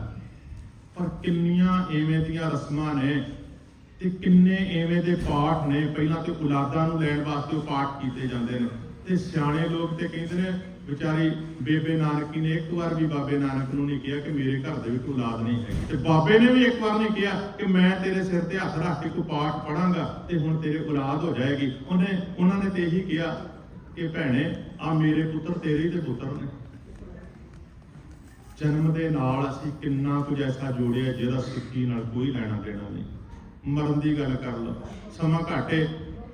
ਇੱਕ ਗੱਲ ਜ਼ਰੂਰ ਕਹਾਂਗਾ, ਤੇ ਸਿਆਣੇ ਲੋਕ ਵੀ ਬੈਠੇ ਨੇ ਇੱਥੇ, ਕੁਝ ਕਵੀ ਵੀ, ਲੇਖਕ ਬੈਠੇ ਨੇ, ਥੋੜਾ ਜਿਹਾ ਆਪਾਂ ਸੋਚੀਏ। ਮੈਂ ਇੱਥੋਂ ਦੀ ਗੱਲ ਕਰਨ ਲੱਗਿਆ ਹਾਂ ਜੋ ਆਪਾਂ ਕਰ ਰਹੇ ਹਾਂ। ਤੁਹਾਨੂੰ ਪਤਾ ਹੈ $1500 ਤੋਂ ਲੈ ਕੇ ਘੱਟ ਤੋਂ ਘੱਟ $5000 ਤੱਕ ਦਾ ਉਹ ਬਾਕਸ ਮਿਲਦਾ ਜਿਹਦੇ ਵਿੱਚ ਬੋਡੀ ਨੂੰ ਰੱਖਿਆ ਜਾਂਦਾ। 2 ਘੰਟੇ ਦਾ ਉੱਥੇ ਸਮਾਗਮ ਹੁੰਦਾ। ਕੋਈ ਬੰਦਾ ਅੱਧੇ ਘੰਟੇ ਵਾਸਤੇ ਜਾਂਦਾ ਹੈ, ਕੋਈ ਬੰਦਾ ਘੰਟੇ ਵਾਸਤੇ ਜਾਂਦਾ ਹੈ, ਤੇ ਉਹਦੇ ਬਾਅਦ ਉਹ ਜਿਹੜਾ 5000 ਦਾ ਬਕਸਾ ਹੈ ਉਹਨੂੰ ਚੁੱਕ ਕੇ ਪਤਾ ਕੀ ਕਰਦੇ ਨੇ, ਮਸ਼ੀਨ ਵਿੱਚ ਰੱਖ ਦਿੰਦੇ ਨੇ। ਬੰਦੇ ਦੇ ਨਾਲ ਹੀ ਉਹ ਬਕਸਾ ਵੀ ਸੜ ਜਾਂਦਾ ਹੈ। ਹੁਣ ਸੋਚੋ 2 ਘੰਟੇ ਲੋਕਾਂ ਨੂੰ ਦਿਖਾਉਣ ਵਾਸਤੇ ਕਿੰਨੇ ਪੈਸਿਆਂ ਦਾ ਨੁਕਸਾਨ ਕੀਤਾ। $1500 ਤੋਂ ਲੈ ਕੇ $5000 ਤੱਕ। ਕਦੇ ਸੋਚਿਆ ਆਪਾਂ ਕਿ ਜੇ ਉਹ ਪੈਸੇ ਉੱਥੇ ਭੇਜੇ ਜਾਣ ਜਿਹੜੇ ਗਰੀਬਾਂ ਦੀ ਪੜ੍ਹਾਈ ਵਾਸਤੇ ਕੋਈ ਚੰਗੇ ਸਕੂਲ ਕਿਸੇ ਵੀ ਕਮਿਊਨਿਟੀ ਨੇ ਖੋਲੇ ਹੋਣ। ਪਿੰਗਲਵਾੜਾ ਵੀ ਸਾਡਾ ਚੱਲਦਾ ਪਿਆ ਹੈ। ਕਿੰਨੇ ਲੋਕ ਆਪਾਂ ਕਹਿੰਦੇ ਹਾਂ ਜੀ ਈਸਾਈ ਬਣਦੇ ਜਾ ਰਹੇ ਨੇ, ਉਹ ਸਹੂਲਤਾਂ ਦੇ ਰਹੇ ਨੇ, ਆਪਾਂ ਕਿਉਂ ਨਹੀਂ ਦਿੰਦੇ? ਮੈਂ ਇੱਕ ਦਿਨ ਕਿਹਾ ਸੀ ਆਪਾਂ ਐਵੇਂ ਮਨੀ ਵੇਸਟ ਕਰ ਰਹੇ ਹਾਂ। ਮੈਂ ਕਈ ਵਾਰ ਸੋਚਿਆ ਪਰ ਮੇਰੀ ਹਿੰਮਤ ਨਹੀਂ ਪੈਂਦੀ ਇਹੋ ਜਿਹੇ ਸਮਾਗਮ। ਮੈਂ ਕਈ ਵਾਰ ਫਿਊਨਰਲ ਸੈਂਟਰ ਤੇ ਜਾਈਦਾ, ਵੇਖ ਕੇ ਆਈਦਾ, ਆਪਸ ਦੇ ਵਿੱਚ ਗੱਲਬਾਤ ਕਰਕੇ ਜਾਂ ਕਿਸੇ ਆਪਣੀ ਸੋਚ ਵਾਲੇ ਬੰਦੇ ਨਾਲ ਗੱਲਬਾਤ ਕਰਕੇ ਤੇ ਆਪਣੇ ਮਨ ਨੂੰ ਠੰਡਾ ਕਰ ਲਈਦਾ ਹੈ। ਪਰ ਭਾਈ ਚਰਚਾ ਕਰੋ, ਆਪਣੇ ਘਰਾਂ ਦੇ ਵਿੱਚ ਚਰਚਾ ਕਰੋ ਕਿ ਬਜ਼ੁਰਗ ਐਵੇਂ ਵੱਡੇ ਹੁੰਦੇ ਨੇ ਕਿ ਮਹਿੰਗਾ ਬਕਸਾ ਜਿਹੜਾ ਤੁਰੰਤ ਸਾੜ ਦਿੱਤਾ, ਉਹ ਬਜ਼ੁਰਗਾਂ ਨੂੰ ਵੱਡੇ ਕਰਨ ਵਾਸਤੇ ਤੇ ਅਸੀਂ ਗੁਰੂ ਦੀ ਬਾਣੀ ਪੜ੍ਹ ਕੇ ਖੁਦ ਵੱਡੇ ਹੋਣਾ ਸੀ। ਜੇ ਅਸੀਂ ਵੱਡੇ ਬਣ ਜਾਂਦੇ ਗੁਣਾ ਕਰਕੇ, ਸੁਭਾਅ ਕਰਕੇ, ਤਰੱਕੀ ਕਰਦੇ, ਗੁਰੂ ਤੋਂ ਹਿੰਮਤ ਲੈ ਕੇ ਅਗਾਂਹ ਕੋ ਤਲਾਂਗ ਪਿੱਛਾ ਫਿਰਨਾ, ਮੋਹੜਾ ਦੀ ਪ੍ਰੇਰਣਾ ਲੈ ਕੇ, ਤੇ ਖਿਆਲ ਕਰਿਓ ਮਾਂ ਪਿਓ ਨੇ ਤੇ ਆਪ ਹੀ ਛਾਤੀ ਤਾਣ ਕੇ ਤੁਰਨਾ ਸੀ। ਸਾਡਾ ਪੁੱਤ ਵੱਡਾ ਹੈ, ਸਾਡੀ ਧੀ ਵੱਡੀ, ਅਸੀਂ ਆਪਣੇ ਆਪ ਵੱਡੇ ਹੋ ਗਏ। ਬਖਸ਼ਿਆਂ ਮਰਨ ਦੇ ਬਾਅਦ ਮਹਿੰਗੇ ਬਖਸ਼ਿਆਂ ਨੂੰ ਸਾੜਨ ਨਾਲ ਕੋਈ ਨਹੀਂ ਵੱਡਾ ਹੋ ਸਕਦਾ। ਤੋੜੋ ਇਸ ਪਰੰਪਰਾ ਨੂੰ, ਚਰਚਾ ਕਰੋ ਇਹੋ ਜਿਹੀਆਂ ਝੂਠੀਆਂ ਪਰੰਪਰਾਵਾਂ ਦੇ ਉੱਪਰ। ਬਾਬੇ ਨਾਨਕ ਨੇ ਕਿਹਾ ਜੀਵਤ ਪਿਤਰ ਨਾ ਮਾਨੇ ਕੋ ਮੋਏ ਸਰਾਧ ਕਰਾਹੇ, ਉਹ ਪਿਤਰ ਵੀ ਬਪਰੇ ਕਹੋ ਤੋਂ ਪਾਵੇਂ ਕਊਆ ਕੁਕਰ ਖਾਹੇ। ਅਸੀਂ ਮਰਿਆਦਾ ਵਿੱਚ ਲਿਖਿਆ ਅੰਤਮ ਅਰਦਾਸ, ਅੰਤਮ ਅਰਦਾਸ ਦੇ ਬਾਅਦ 11 ਮਹੀਨਿਆਂ ਦੇ ਬਾਅਦ ਖੰਡ ਪਾਠ ਦੇ ਰਾਹੀਂ ਬ੍ਰਾਹਮਣ ਵਾਲਾ ਵਰੀਣਾ। ਕੀ ਇਹ ਨਵੀਨਤਾ ਹੈ? ਸਰਾਧਾਂ ਦੇ ਦਿਨਾਂ ਦੇ ਵਿੱਚ ਗੁਰਦੁਆਰਾ ਸਾਹਿਬ ਦੇ ਭਾਈਆਂ ਨੂੰ ਸਰਾਧ ਖਵਾਉਣੇ। ਕਈ ਵਾਰ ਪੰਜਾਂ ਦੇ ਵਿੱਚ ਮੈਨੂੰ ਵੀ ਜਾਣਾ ਪੈਂਦਾ, ਪਰ ਉਹ ਮੇਰੀ ਸਮੱਸਿਆ ਹੈ, ਨੌਕਰੀ ਇਹੋ ਜਿਹੀ ਨਹੀਂ ਤੇ ਹੋ ਸਕਦਾ ਸ਼ਿਕਾਇਤ ਆ ਜਾਵੇ। ਪਰ ਮੈਂ ਇੱਥੇ ਦੇ ਪ੍ਰਚਾਰਕ ਦੇ ਤੌਰ ਤੇ ਤੁਹਾਨੂੰ ਗੱਲ ਕਹਿ ਰਿਹਾ ਹਾਂ ਨਾ, ਜੇ ਕੰਮ ਹੀ ਬੰਦ ਹੋ ਜਾਏ ਤੇ ਆਪਣੇ ਆਪ ਅਸੀਂ ਵੀ ਜਾਣਾ ਬੰਦ ਕਰ ਦਈਏ, ਪਰ ਦੱਸਣਾ ਤੇ ਸਾਡਾ ਫਰਜ਼ ਬਣਦਾ ਹੈ ਨਾ। ਉਹ ਭਾਈ ਸਰਾਧ ਜਿਹੜੇ ਨੇ ਇਹ ਗੁਰਮਤ ਦੇ ਵਿੱਚ ਪ੍ਰਵਾਨ ਨਹੀਂ ਹੈਗੇ, ਗੁਰਮਤ ਨੇ ਨਹੀਂ ਮੰਨਿਆ ਇਹਨਾਂ ਚੀਜ਼ਾਂ ਨੂੰ। ਆਪਾਂ ਗੱਲ ਦੇ ਵਿੱਚ ਪਾ ਕੇ ਇਹ ਝੂਠਾ ਢਡੋਰਾ ਢੋਲ ਕੁੱਟੀ ਜਾ ਰਹੇ ਹਾਂ ਤੇ ਆਪਾਂ ਕਹੀ ਜਾ ਰਹੇ ਹਾਂ ਆਪਾਂ ਨਵੇਂ ਹਾਂ, ਆਪਾਂ ਨਵੇਂ ਹਾਂ। ਬਚੀਏ ਇਹਨਾਂ ਚੀਜ਼ਾਂ ਤੋਂ। ਵਿਆਹ ਦੇ ਸਮੇਂ ਕੀ ਕੁਝ ਨਹੀਂ ਕਰਦੇ। ਮੇਰੀਆਂ ਭੈਣਾਂ ਬੇਟੀਆਂ ਨੇ, ਸਤਿਕਾਰਯੋਗ ਭੈਣੋ, ਤੁਹਾਡੀਆਂ ਸਾਰਿਆਂ ਦੇ ਸਿਰ ਢੱਕੇ ਹੋਏ ਨੇ। ਤੁਹਾਨੂੰ ਪਤਾ ਹੈ ਆਨੰਦ ਕਾਰਜ ਦੇ ਮੌਕੇ ਤੇ ਉਹ ਜਿਹੜੀਆਂ ਭੈਣਾਂ ਤਿਆਰ ਕਰਦੀਆਂ ਨੇ, ਤੁਹਾਡੇ ਵਿੱਚੋਂ ਕਿੰਨੀਆਂ ਬਜ਼ੁਰਗ ਕਿਰਪਾਨਧਾਰੀ ਭੈਣਾਂ ਹੁੰਦੀਆਂ ਨੇ, ਹਿੰਮਤ ਹੀ ਨਹੀਂ ਕਰਦੀਆਂ, ਜਿਹੜੀਆਂ ਕਹਿ ਕੇ ਘਰ ਕਿ ਤੁਸੀਂ ਗੁਰਦੁਆਰੇ ਜਾਣਾ ਹੈ, ਜੂੜੇ ਤੇ ਪਿੰਨਾ ਲਵਾ ਕੇ ਕਿਤੇ ਚੁੰਨੀ ਨਾ ਜੜਾ ਕੇ ਆ ਜਾਇਓ, ਤੁਹਾਡਾ ਸਿਰ ਨੰਗਾ ਰਹਿਣਾ ਜੇ ਗੁਰਦੁਆਰਾ ਸਾਹਿਬ। ਹਿੰਮਤ ਨਹੀਂ ਕਰਦਾ ਨਾ ਕੋਈ ਬਜ਼ੁਰਗ, ਨਾ ਕੋਈ ਮਾਏ। ਤੇ ਮੇਰੇ ਵਰਗਾ ਫਸ ਜਾਂਦਾ ਹੈ ਭਾਈ, ਤੇ ਮੇਰੇ ਵਰਗਾ ਜਦੋਂ ਕਹਿ ਦਿੰਦਾ ਹੈ ਤੇ ਫਿਰ ਜਿੰਨੇ ਨੋਟ ਕੋਈ ਇੱਕ ਅੱਧ ਮੈਨੂੰ ਦੇਣਾ ਹੁੰਦਾ ਉਹ ਵੀ ਵਿੱਚ ਹੀ ਪਾ ਲੈਂਦਾ ਕਿ ਇਹਨੇ ਪੁੱਠੀ ਗੱਲ ਕਰ ਦਿੱਤੀ, ਇਹਨੂੰ ਨਹੀਂ ਹੁਣ ਤੋਲ ਦੇਣਾ। ਤੁਹਾਡਾ ਵੀ ਫਰਜ਼ ਬਣਦਾ ਹੈ, ਕਿਰਪਾਨਧਾਰੀਆਂ ਦਾ ਵੀ ਫਰਜ਼ ਬਣਦਾ ਹੈ, ਕੇਸਾਧਾਰੀਆਂ ਦਾ ਫਰਜ਼ ਬਣਦਾ ਹੈ। ਅੱਜ ਦੇ ਆਨੰਦ ਕਾਰਜਾਂ ਦੇ ਵਿੱਚ ਬਹੁਤ ਸਾਰੀਆਂ ਸਾਡੀਆਂ ਧੀਆਂ ਭੈਣਾਂ, ਉਹਨਾਂ ਨੇ ਜੂੜਿਆਂ ਦੇ ਉੱਪਰ ਚੁੰਨੀ ਜੜਾਈ ਹੁੰਦੀ ਹੈ, ਔਰ ਜਿਹੜੀ ਬੱਚੀ ਆਨੰਦ ਕਾਰਜ ਕਰਵਾਉਣ ਆਉਂਦੀ ਉਹ ਵੀ ਇਵੇਂ। ਆ ਕੱਲ ਪਰਸੋਂ ਅਸੀਂ ਇੱਕ ਆਨੰਦ ਕਾਰਜ ਕਰਾਇਆ, ਕੁੜੀ ਹੋਰ ਕਮਿਊਨਿਟੀ ਦੀ ਸੀ, ਇੰਨਾ ਭਾਰਾ ਲਹਿੰਗਾ ਉਹਨੂੰ ਵਿਚਾਰੀ ਨੂੰ ਪਾਇਆ ਹੋਇਆ ਸੀ। ਉਹ ਦੋ ਕੁੜੀਆਂ ਚੁੱਕ ਕੇ ਉਹਨੂੰ, ਮੈਂ ਇੱਥੇ ਤੋਂ ਸਿੱਖਿਆ ਦਿੱਤੀ, ਉਦੋਂ ਵੀ ਡਰ ਗਿਆ, ਮੇਰੇ ਕੋਲ ਕਿਹਾ ਨਹੀਂ ਗਿਆ। ਫਿਰ ਉੱਥੇ ਮੈਂ ਮਹਾਰਾਜ ਦੀ ਤਾਬਾ ਗਿਆ, ਪਤਾ ਨਹੀਂ ਮਹਾਰਾਜ ਨੇ ਕੋਈ ਸ਼ਕਤੀ ਮੇਰੇ ਅੰਦਰ ਪਾ ਦਿੱਤੀ। ਫਿਰ ਮੇਰੇ ਕੋਲ ਰਿਹਾ ਨਹੀਂ ਗਿਆ, ਤੇ ਫਿਰ ਮੈਂ ਕਿਹਾ ਤੁਸੀਂ ਸਾਰਿਆਂ ਨੇ ਕਿੰਨੇ ਕੰਫਰਟੇਬਲ ਕੱਪੜੇ ਪਾਏ ਹੋਏ ਨੇ। ਇੱਕ ਤੇ ਬੀਬੀ ਹੈ ਵੀ ਦੂਜੀ ਕਮਿਊਨਿਟੀ ਦੀ, ਇਹ ਕੱਪੜੇ ਤੇ ਸਾਡੀ ਆਪਣੀ ਧੀ ਨੇ ਵੀ ਪਾਏ ਹੁੰਦੇ ਤੇ ਉਹਦੇ ਕੋਲੋਂ ਵੀ ਉੱਠਿਆ ਜਾਣਾ, ਉਹਦੇ ਕੋਲੋਂ ਵੀ ਨਹੀਂ ਚੱਜ ਨਾਲ ਤੁਰਿਆ ਜਾਣਾ। ਕੀ ਕਰ ਰਹੇ ਹਾਂ ਅਸੀਂ? ਕਿਹੜੀ ਰਸਮ ਹੈ ਦੂਜਿਆਂ ਦੀ ਜਿਹੜੀ ਅਸੀਂ ਆਪਣੀ ਖੁਸ਼ੀ ਦੇ ਨਾਲ ਨਹੀਂ ਜੋੜੀ? ਬੈਂਗਲ ਸਰਮਣੀ, ਰਿੰਗ ਸਰਮਣੀ, ਹਾਂਜੀ ਪਤਾ ਨਹੀਂ ਕਿੰਨੇ ਐਵੇਂ ਦੀਆਂ ਰਸਮਾਂ ਨੇ। ਵਿਆਹ ਹੋ ਗਿਆ ਤੇ ਉਹਦੇ ਬਾਅਦ ਜਨਮ ਦੀ ਗੱਲ ਆਪਾਂ ਕਰ ਰਹੇ ਸਾਂ, ਬੇਬੀ ਸ਼ਾਵਰ, ਕਿੰਨੀਆਂ ਰਸਮਾਂ ਨੇ ਜਿਹੜੀਆਂ ਕੋਈ ਸੰਬੰਧ ਨਹੀਂ ਇਹਨਾਂ ਰਸਮਾਂ ਦਾ ਸਾਡੇ ਨਾਲ। ਪਰ ਇਹ ਰਸਮਾਂ ਕਰਦੇ ਹੋਏ ਆਪਾਂ ਕੀ ਕਹਿ ਰਹੇ ਹਾਂ? ਅਸੀਂ ਹਾਂ ਨਵੇਂ। ਉਹ ਨਹੀਂ ਭਾਈ, ਨਵੇਂ ਸਾਲ ਜਿੰਨੇ ਮਰਜ਼ੀ ਮਨਾ ਲਓ, ਜੇ ਪੁਰਾਣੀਆਂ ਚੀਜ਼ਾਂ ਨੂੰ ਗਲ ਵਿੱਚ ਬੰਨ੍ਹ ਕੇ ਭੱਜੇ ਫਿਰੋਗੇ ਤੇ ਇਹਦੇ ਨਾਲ ਤੁਸੀਂ ਨਵੇਂ ਨਹੀਂ ਬਣ ਸਕਦੇ। ਬਾਬੇ ਦੀ ਨਵੀਨਤਾ ਨੂੰ ਅਪਣਾਈਏ, ਇਹਨਾਂ ਪਖੰਡਾਂ ਨੂੰ, ਝੂਠ ਨੂੰ ਤਿਆਗੀਏ। ਜਦੋਂ ਝੂਠ ਨੂੰ ਤਿਆਗੋਗੇ ਤੁਹਾਡੀ ਆਪਣੀ ਜ਼ਿੰਦਗੀ ਸਿੰਪਲ ਹੋਏਗੀ। ਇੱਕ ਗੱਲ ਹੋਰ ਕਹਿੰਦਾ ਜਾਵਾਂ, ਸਮੇਂ ਦੇ ਕਰਕੇ ਆਏ ਜੇ ਨਾ, ਤੁਹਾਨੂੰ ਪਤਾ ਹੈ ਸਾਡੀ ਕੌਮ ਦੇ ਵਿੱਚ ਸਮੇਂ ਦੀ ਪਾਬੰਦੀ ਦੀ ਕਿੰਨੀ ਕਮੀ ਹੈ। ਹਾਂ ਪਾਬੰਦ ਵੀ ਹੈਗੇ ਹਾਂ, ਆਪਣੇ ਕੰਮ ਤੇ ਜਾਣਾ ਮੈਂ ਜਿੱਥੇ ਪਤਾ ਜੋ ਕਾਰਡ ਲੱਗਣਾ ਤੇ ਨਾਲ ਹੀ ਡਾਲਰ ਸ਼ੁਰੂ ਹੋ ਜਾਣੇ ਨੇ, ਉੱਥੇ ਬਿਲਕੁਲ ਪੰਕਚੁਅਲ ਹਾਂ। ਤੁਸੀਂ ਵੇਖਿਆ ਕਿਤੇ ਆਨੰਦ ਕਾਰਜ, ਵਿਆਹ ਸਮਾਗਮ ਜਾਂ ਖੁਸ਼ੀ ਗਮੀ ਦਾ, ਉਦੋਂ ਆਪਾਂ ਕਿੰਨੇ ਕੁ ਸਮੇਂ ਦੇ ਪਾਬੰਦ ਹੁੰਦੇ ਹਾਂ। ਤੇ ਜਿੱਥੇ ਜ਼ਰੂਰਤ ਹੋਵੇ, ਮੈਂ ਕਈ ਵਾਰ ਆਮ ਹੀ ਵੇਖਿਆ ਜਦੋਂ ਅੰਤਮ ਅਰਦਾਸ ਹੁੰਦੀ ਹੈ ਨਾ, ਉਦੋਂ ਬਸ ਲੰਗਰ ਖਾਧਾ ਤੇ ਕਈ ਜਾਣੇ ਉੱਥੋਂ ਵਾਪਸ, ਕਈ ਜਾਣੇ ਇੱਥੋਂ ਵਾਪਸ, ਕਈ ਜਾਣੇ ਉੱਪਰ ਆਏ ਮੱਥਾ ਟੇਕ ਕੇ ਤੇ ਭੱਜ ਗਏ। ਉਹ ਮੈਂ ਇੱਕ ਦੋ ਵਾਰ ਕਿਹਾ, ਕਈ ਜਣੇ ਕਹਿੰਦੇ ਵੀ ਨਾ ਕਿਹਾ ਕਰੋ, ਕਈਆਂ ਨੂੰ ਕੰਮ ਹੁੰਦਾ ਹੈ। ਮੈਂ ਕਿਹਾ ਜੀ ਇਹਦੇ ਚ ਕੋਈ ਸ਼ੱਕ ਨਹੀਂ, ਕੰਮ ਹੁੰਦਾ ਹੈ, ਪਰ ਬਹੁਤ ਸਾਰੇ, ਮੈਂ ਕਿਹਾ ਜਦੋਂ ਵਿਆਹਾਂ ਸ਼ਾਦੀਆਂ ਦੇ ਰਾਤ 10 ਵਜੇ ਉਹ ਫੂਡ ਲਾਉਂਦੇ ਨੇ ਤੇ 10 ਵਜੇ ਤੱਕ ਇੰਤਜ਼ਾਰ ਕਰਦੇ ਰਹਿੰਦੇ ਨੇ, ਉਦੋਂ ਤੇ ਕੋਈ ਕੰਮ ਨਹੀਂ ਹੁੰਦਾ, ਉਦੋਂ ਤੇ ਨੀਂਦ ਦਾ ਵੀ ਕੋਈ ਸਾਨੂੰ ਡਰ ਨਹੀਂ ਹੁੰਦਾ। ਤੇ ਜਿੱਥੇ ਸਮਾਗਮ ਹੀ ਇਹ ਹੈ ਅੰਤਮ ਅਰਦਾਸ, ਅੰਤਲੀ ਅਰਦਾਸ, ਤੇ ਅੰਤਲੀ ਅਰਦਾਸ ਦੇ ਵਿੱਚ ਹੀ ਕੋਈ ਬੈਠਣ ਲਈ ਤਿਆਰ ਨਹੀਂ। ਸਿਨੇਮੇ ਦੇ ਵਿੱਚ ਜਾਣਾ ਹੋਵੇ, 15-20 ਮਿੰਟ ਪਹਿਲਾਂ ਬੰਦਾ ਫਿਲਮ ਸ਼ੁਰੂ ਹੋਣ ਤੋਂ ਪਹੁੰਚ ਜਾਂਦਾ ਹੈ। ਤੇ ਗੁਰਦੁਆਰੇ ਆਉਣਾ ਹੋਵੇ ਜਾਂ ਕਿਸੇ ਦੇ ਘਰ ਕੋਈ ਗੁਰਮਤਿ ਸਮਾਗਮ ਹੋਵੇ ਤੇ ਫਿਰ ਬੰਦਾ ਪਹਿਲਾਂ ਹੀ ਪੁੱਛਦਾ, ਅੱਛਾ ਜੀ ਕਿੰਨੇ ਵਜੇ ਸ਼ੁਰੂ ਹੋਏਗਾ, ਸਮਾਪਤੀ ਕਿੰਨੇ ਵਜੇ ਹੈ। ਫਿਰ ਸਮਾਪਤੀ ਤੋਂ ਕੈਲਕੂਲੇਸ਼ਨ ਕਰਦਾ ਹੈ ਕਿ ਇੰਨੇ ਕੁ ਵਜੇ ਭਾਈ ਸਾਹਿਬ ਜਿਹੜੇ ਕਥਾ ਕੀਰਤਨ ਸਮਾਪਤ ਹੋ ਜਾਣਾ ਹੈ ਤੇ ਫਿਰ ਅਰਦਾਸ ਉਦੋਂ ਆਪਾਂ ਜਾਵਾਂਗੇ। ਇੰਨਾ ਚਿਰ ਕਿੱਥੇ ਬੈਠਿਆ ਜਾਂਦਾ। ਆ ਥੋੜੇ ਦਿਨ ਪਹਿਲਾਂ ਕਿਸੇ ਦੇ ਘਰ ਸਮਾਗਮ ਸੀ, ਪਹਿਲਾਂ ਕੀਰਤਨ ਚ ਉੱਠਣ ਲੱਗੇ, ਜਦੋਂ ਮੈਂ ਬੈਠਿਆ ਉਦੋਂ ਉੱਠ ਗਏ। ਮੇਰੇ ਕੋਲ ਰਿਹਾ ਨਹੀਂ ਗਿਆ। ਮੈਂ ਕਿਹਾ ਵੇਖੋ ਪਹਿਲਾਂ ਮੈਂ ਭੋਗ ਪਾਇਆ, ਉਦੋਂ ਮੈਂ 1.5-2 ਘੰਟੇ ਬੈਠਾ ਹਾਂ। ਭਾਈ ਸਾਹਿਬ ਕੀਰਤਨ ਕਰ ਰਹੇ ਸਨ, 1 ਘੰਟਾ ਇਹਨਾਂ ਕੀਰਤਨ ਕੀਤਾ, ਮੈਂ ਉਦੋਂ ਵੀ ਇੱਥੇ ਬੈਠਾ ਸੀ ਤਾਬਿਆ। ਹੁਣ ਫੇਰ ਮੈਂ ਬੈਠ ਕੇ ਕਥਾ ਕਰਨੀ, ਖੜੋ ਕੇ ਤੇ ਕਰਨੀ, ਕੋਈ ਤਰਸ ਖਾਓ। ਰਾਤ ਦਾ ਦੀਵਾਨ ਹੈ, ਰਾਤ ਨੂੰ ਫਿਰ ਜਾ ਕੇ ਆਪਾਂ ਬਹਿਣੇ, ਬਹਿ ਕੇ ਰਹਿ ਰਾਸ ਹੁੰਦੀ, ਬਹਿ ਕੇ ਸਾਰੇ ਸਮਾਗਮ ਹੁੰਦੇ ਨੇ। ਉਹ ਭਾਈ ਕੁਝ ਸਟੈਮਨਾ ਪੈਦਾ ਕਰੋ ਆਪਣੇ ਅੰਦਰ। ਸੰਗਤੀ ਧਰਮ ਹੈ, ਇਵੇਂ ਬਹਿਣ ਦਾ ਆਪਾਂ ਸਟੈਮਨਾ ਪੈਦਾ ਕਰਾਂਗੇ ਤਾਂ ਹੀ ਤੇ ਕੁਝ ਸਿੱਖ ਸਕਾਂਗੇ।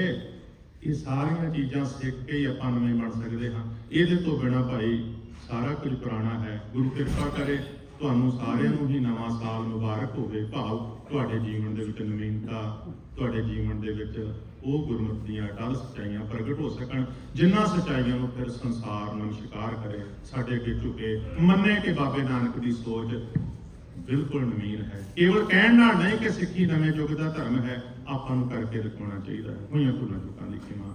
ਵਾਹਿਗੁਰੂ ਜੀ ਕਾ ਖਾਲਸਾ ਵਾਹਿਗੁਰੂ ਜੀ ਕੀ ਫਤਿਹ।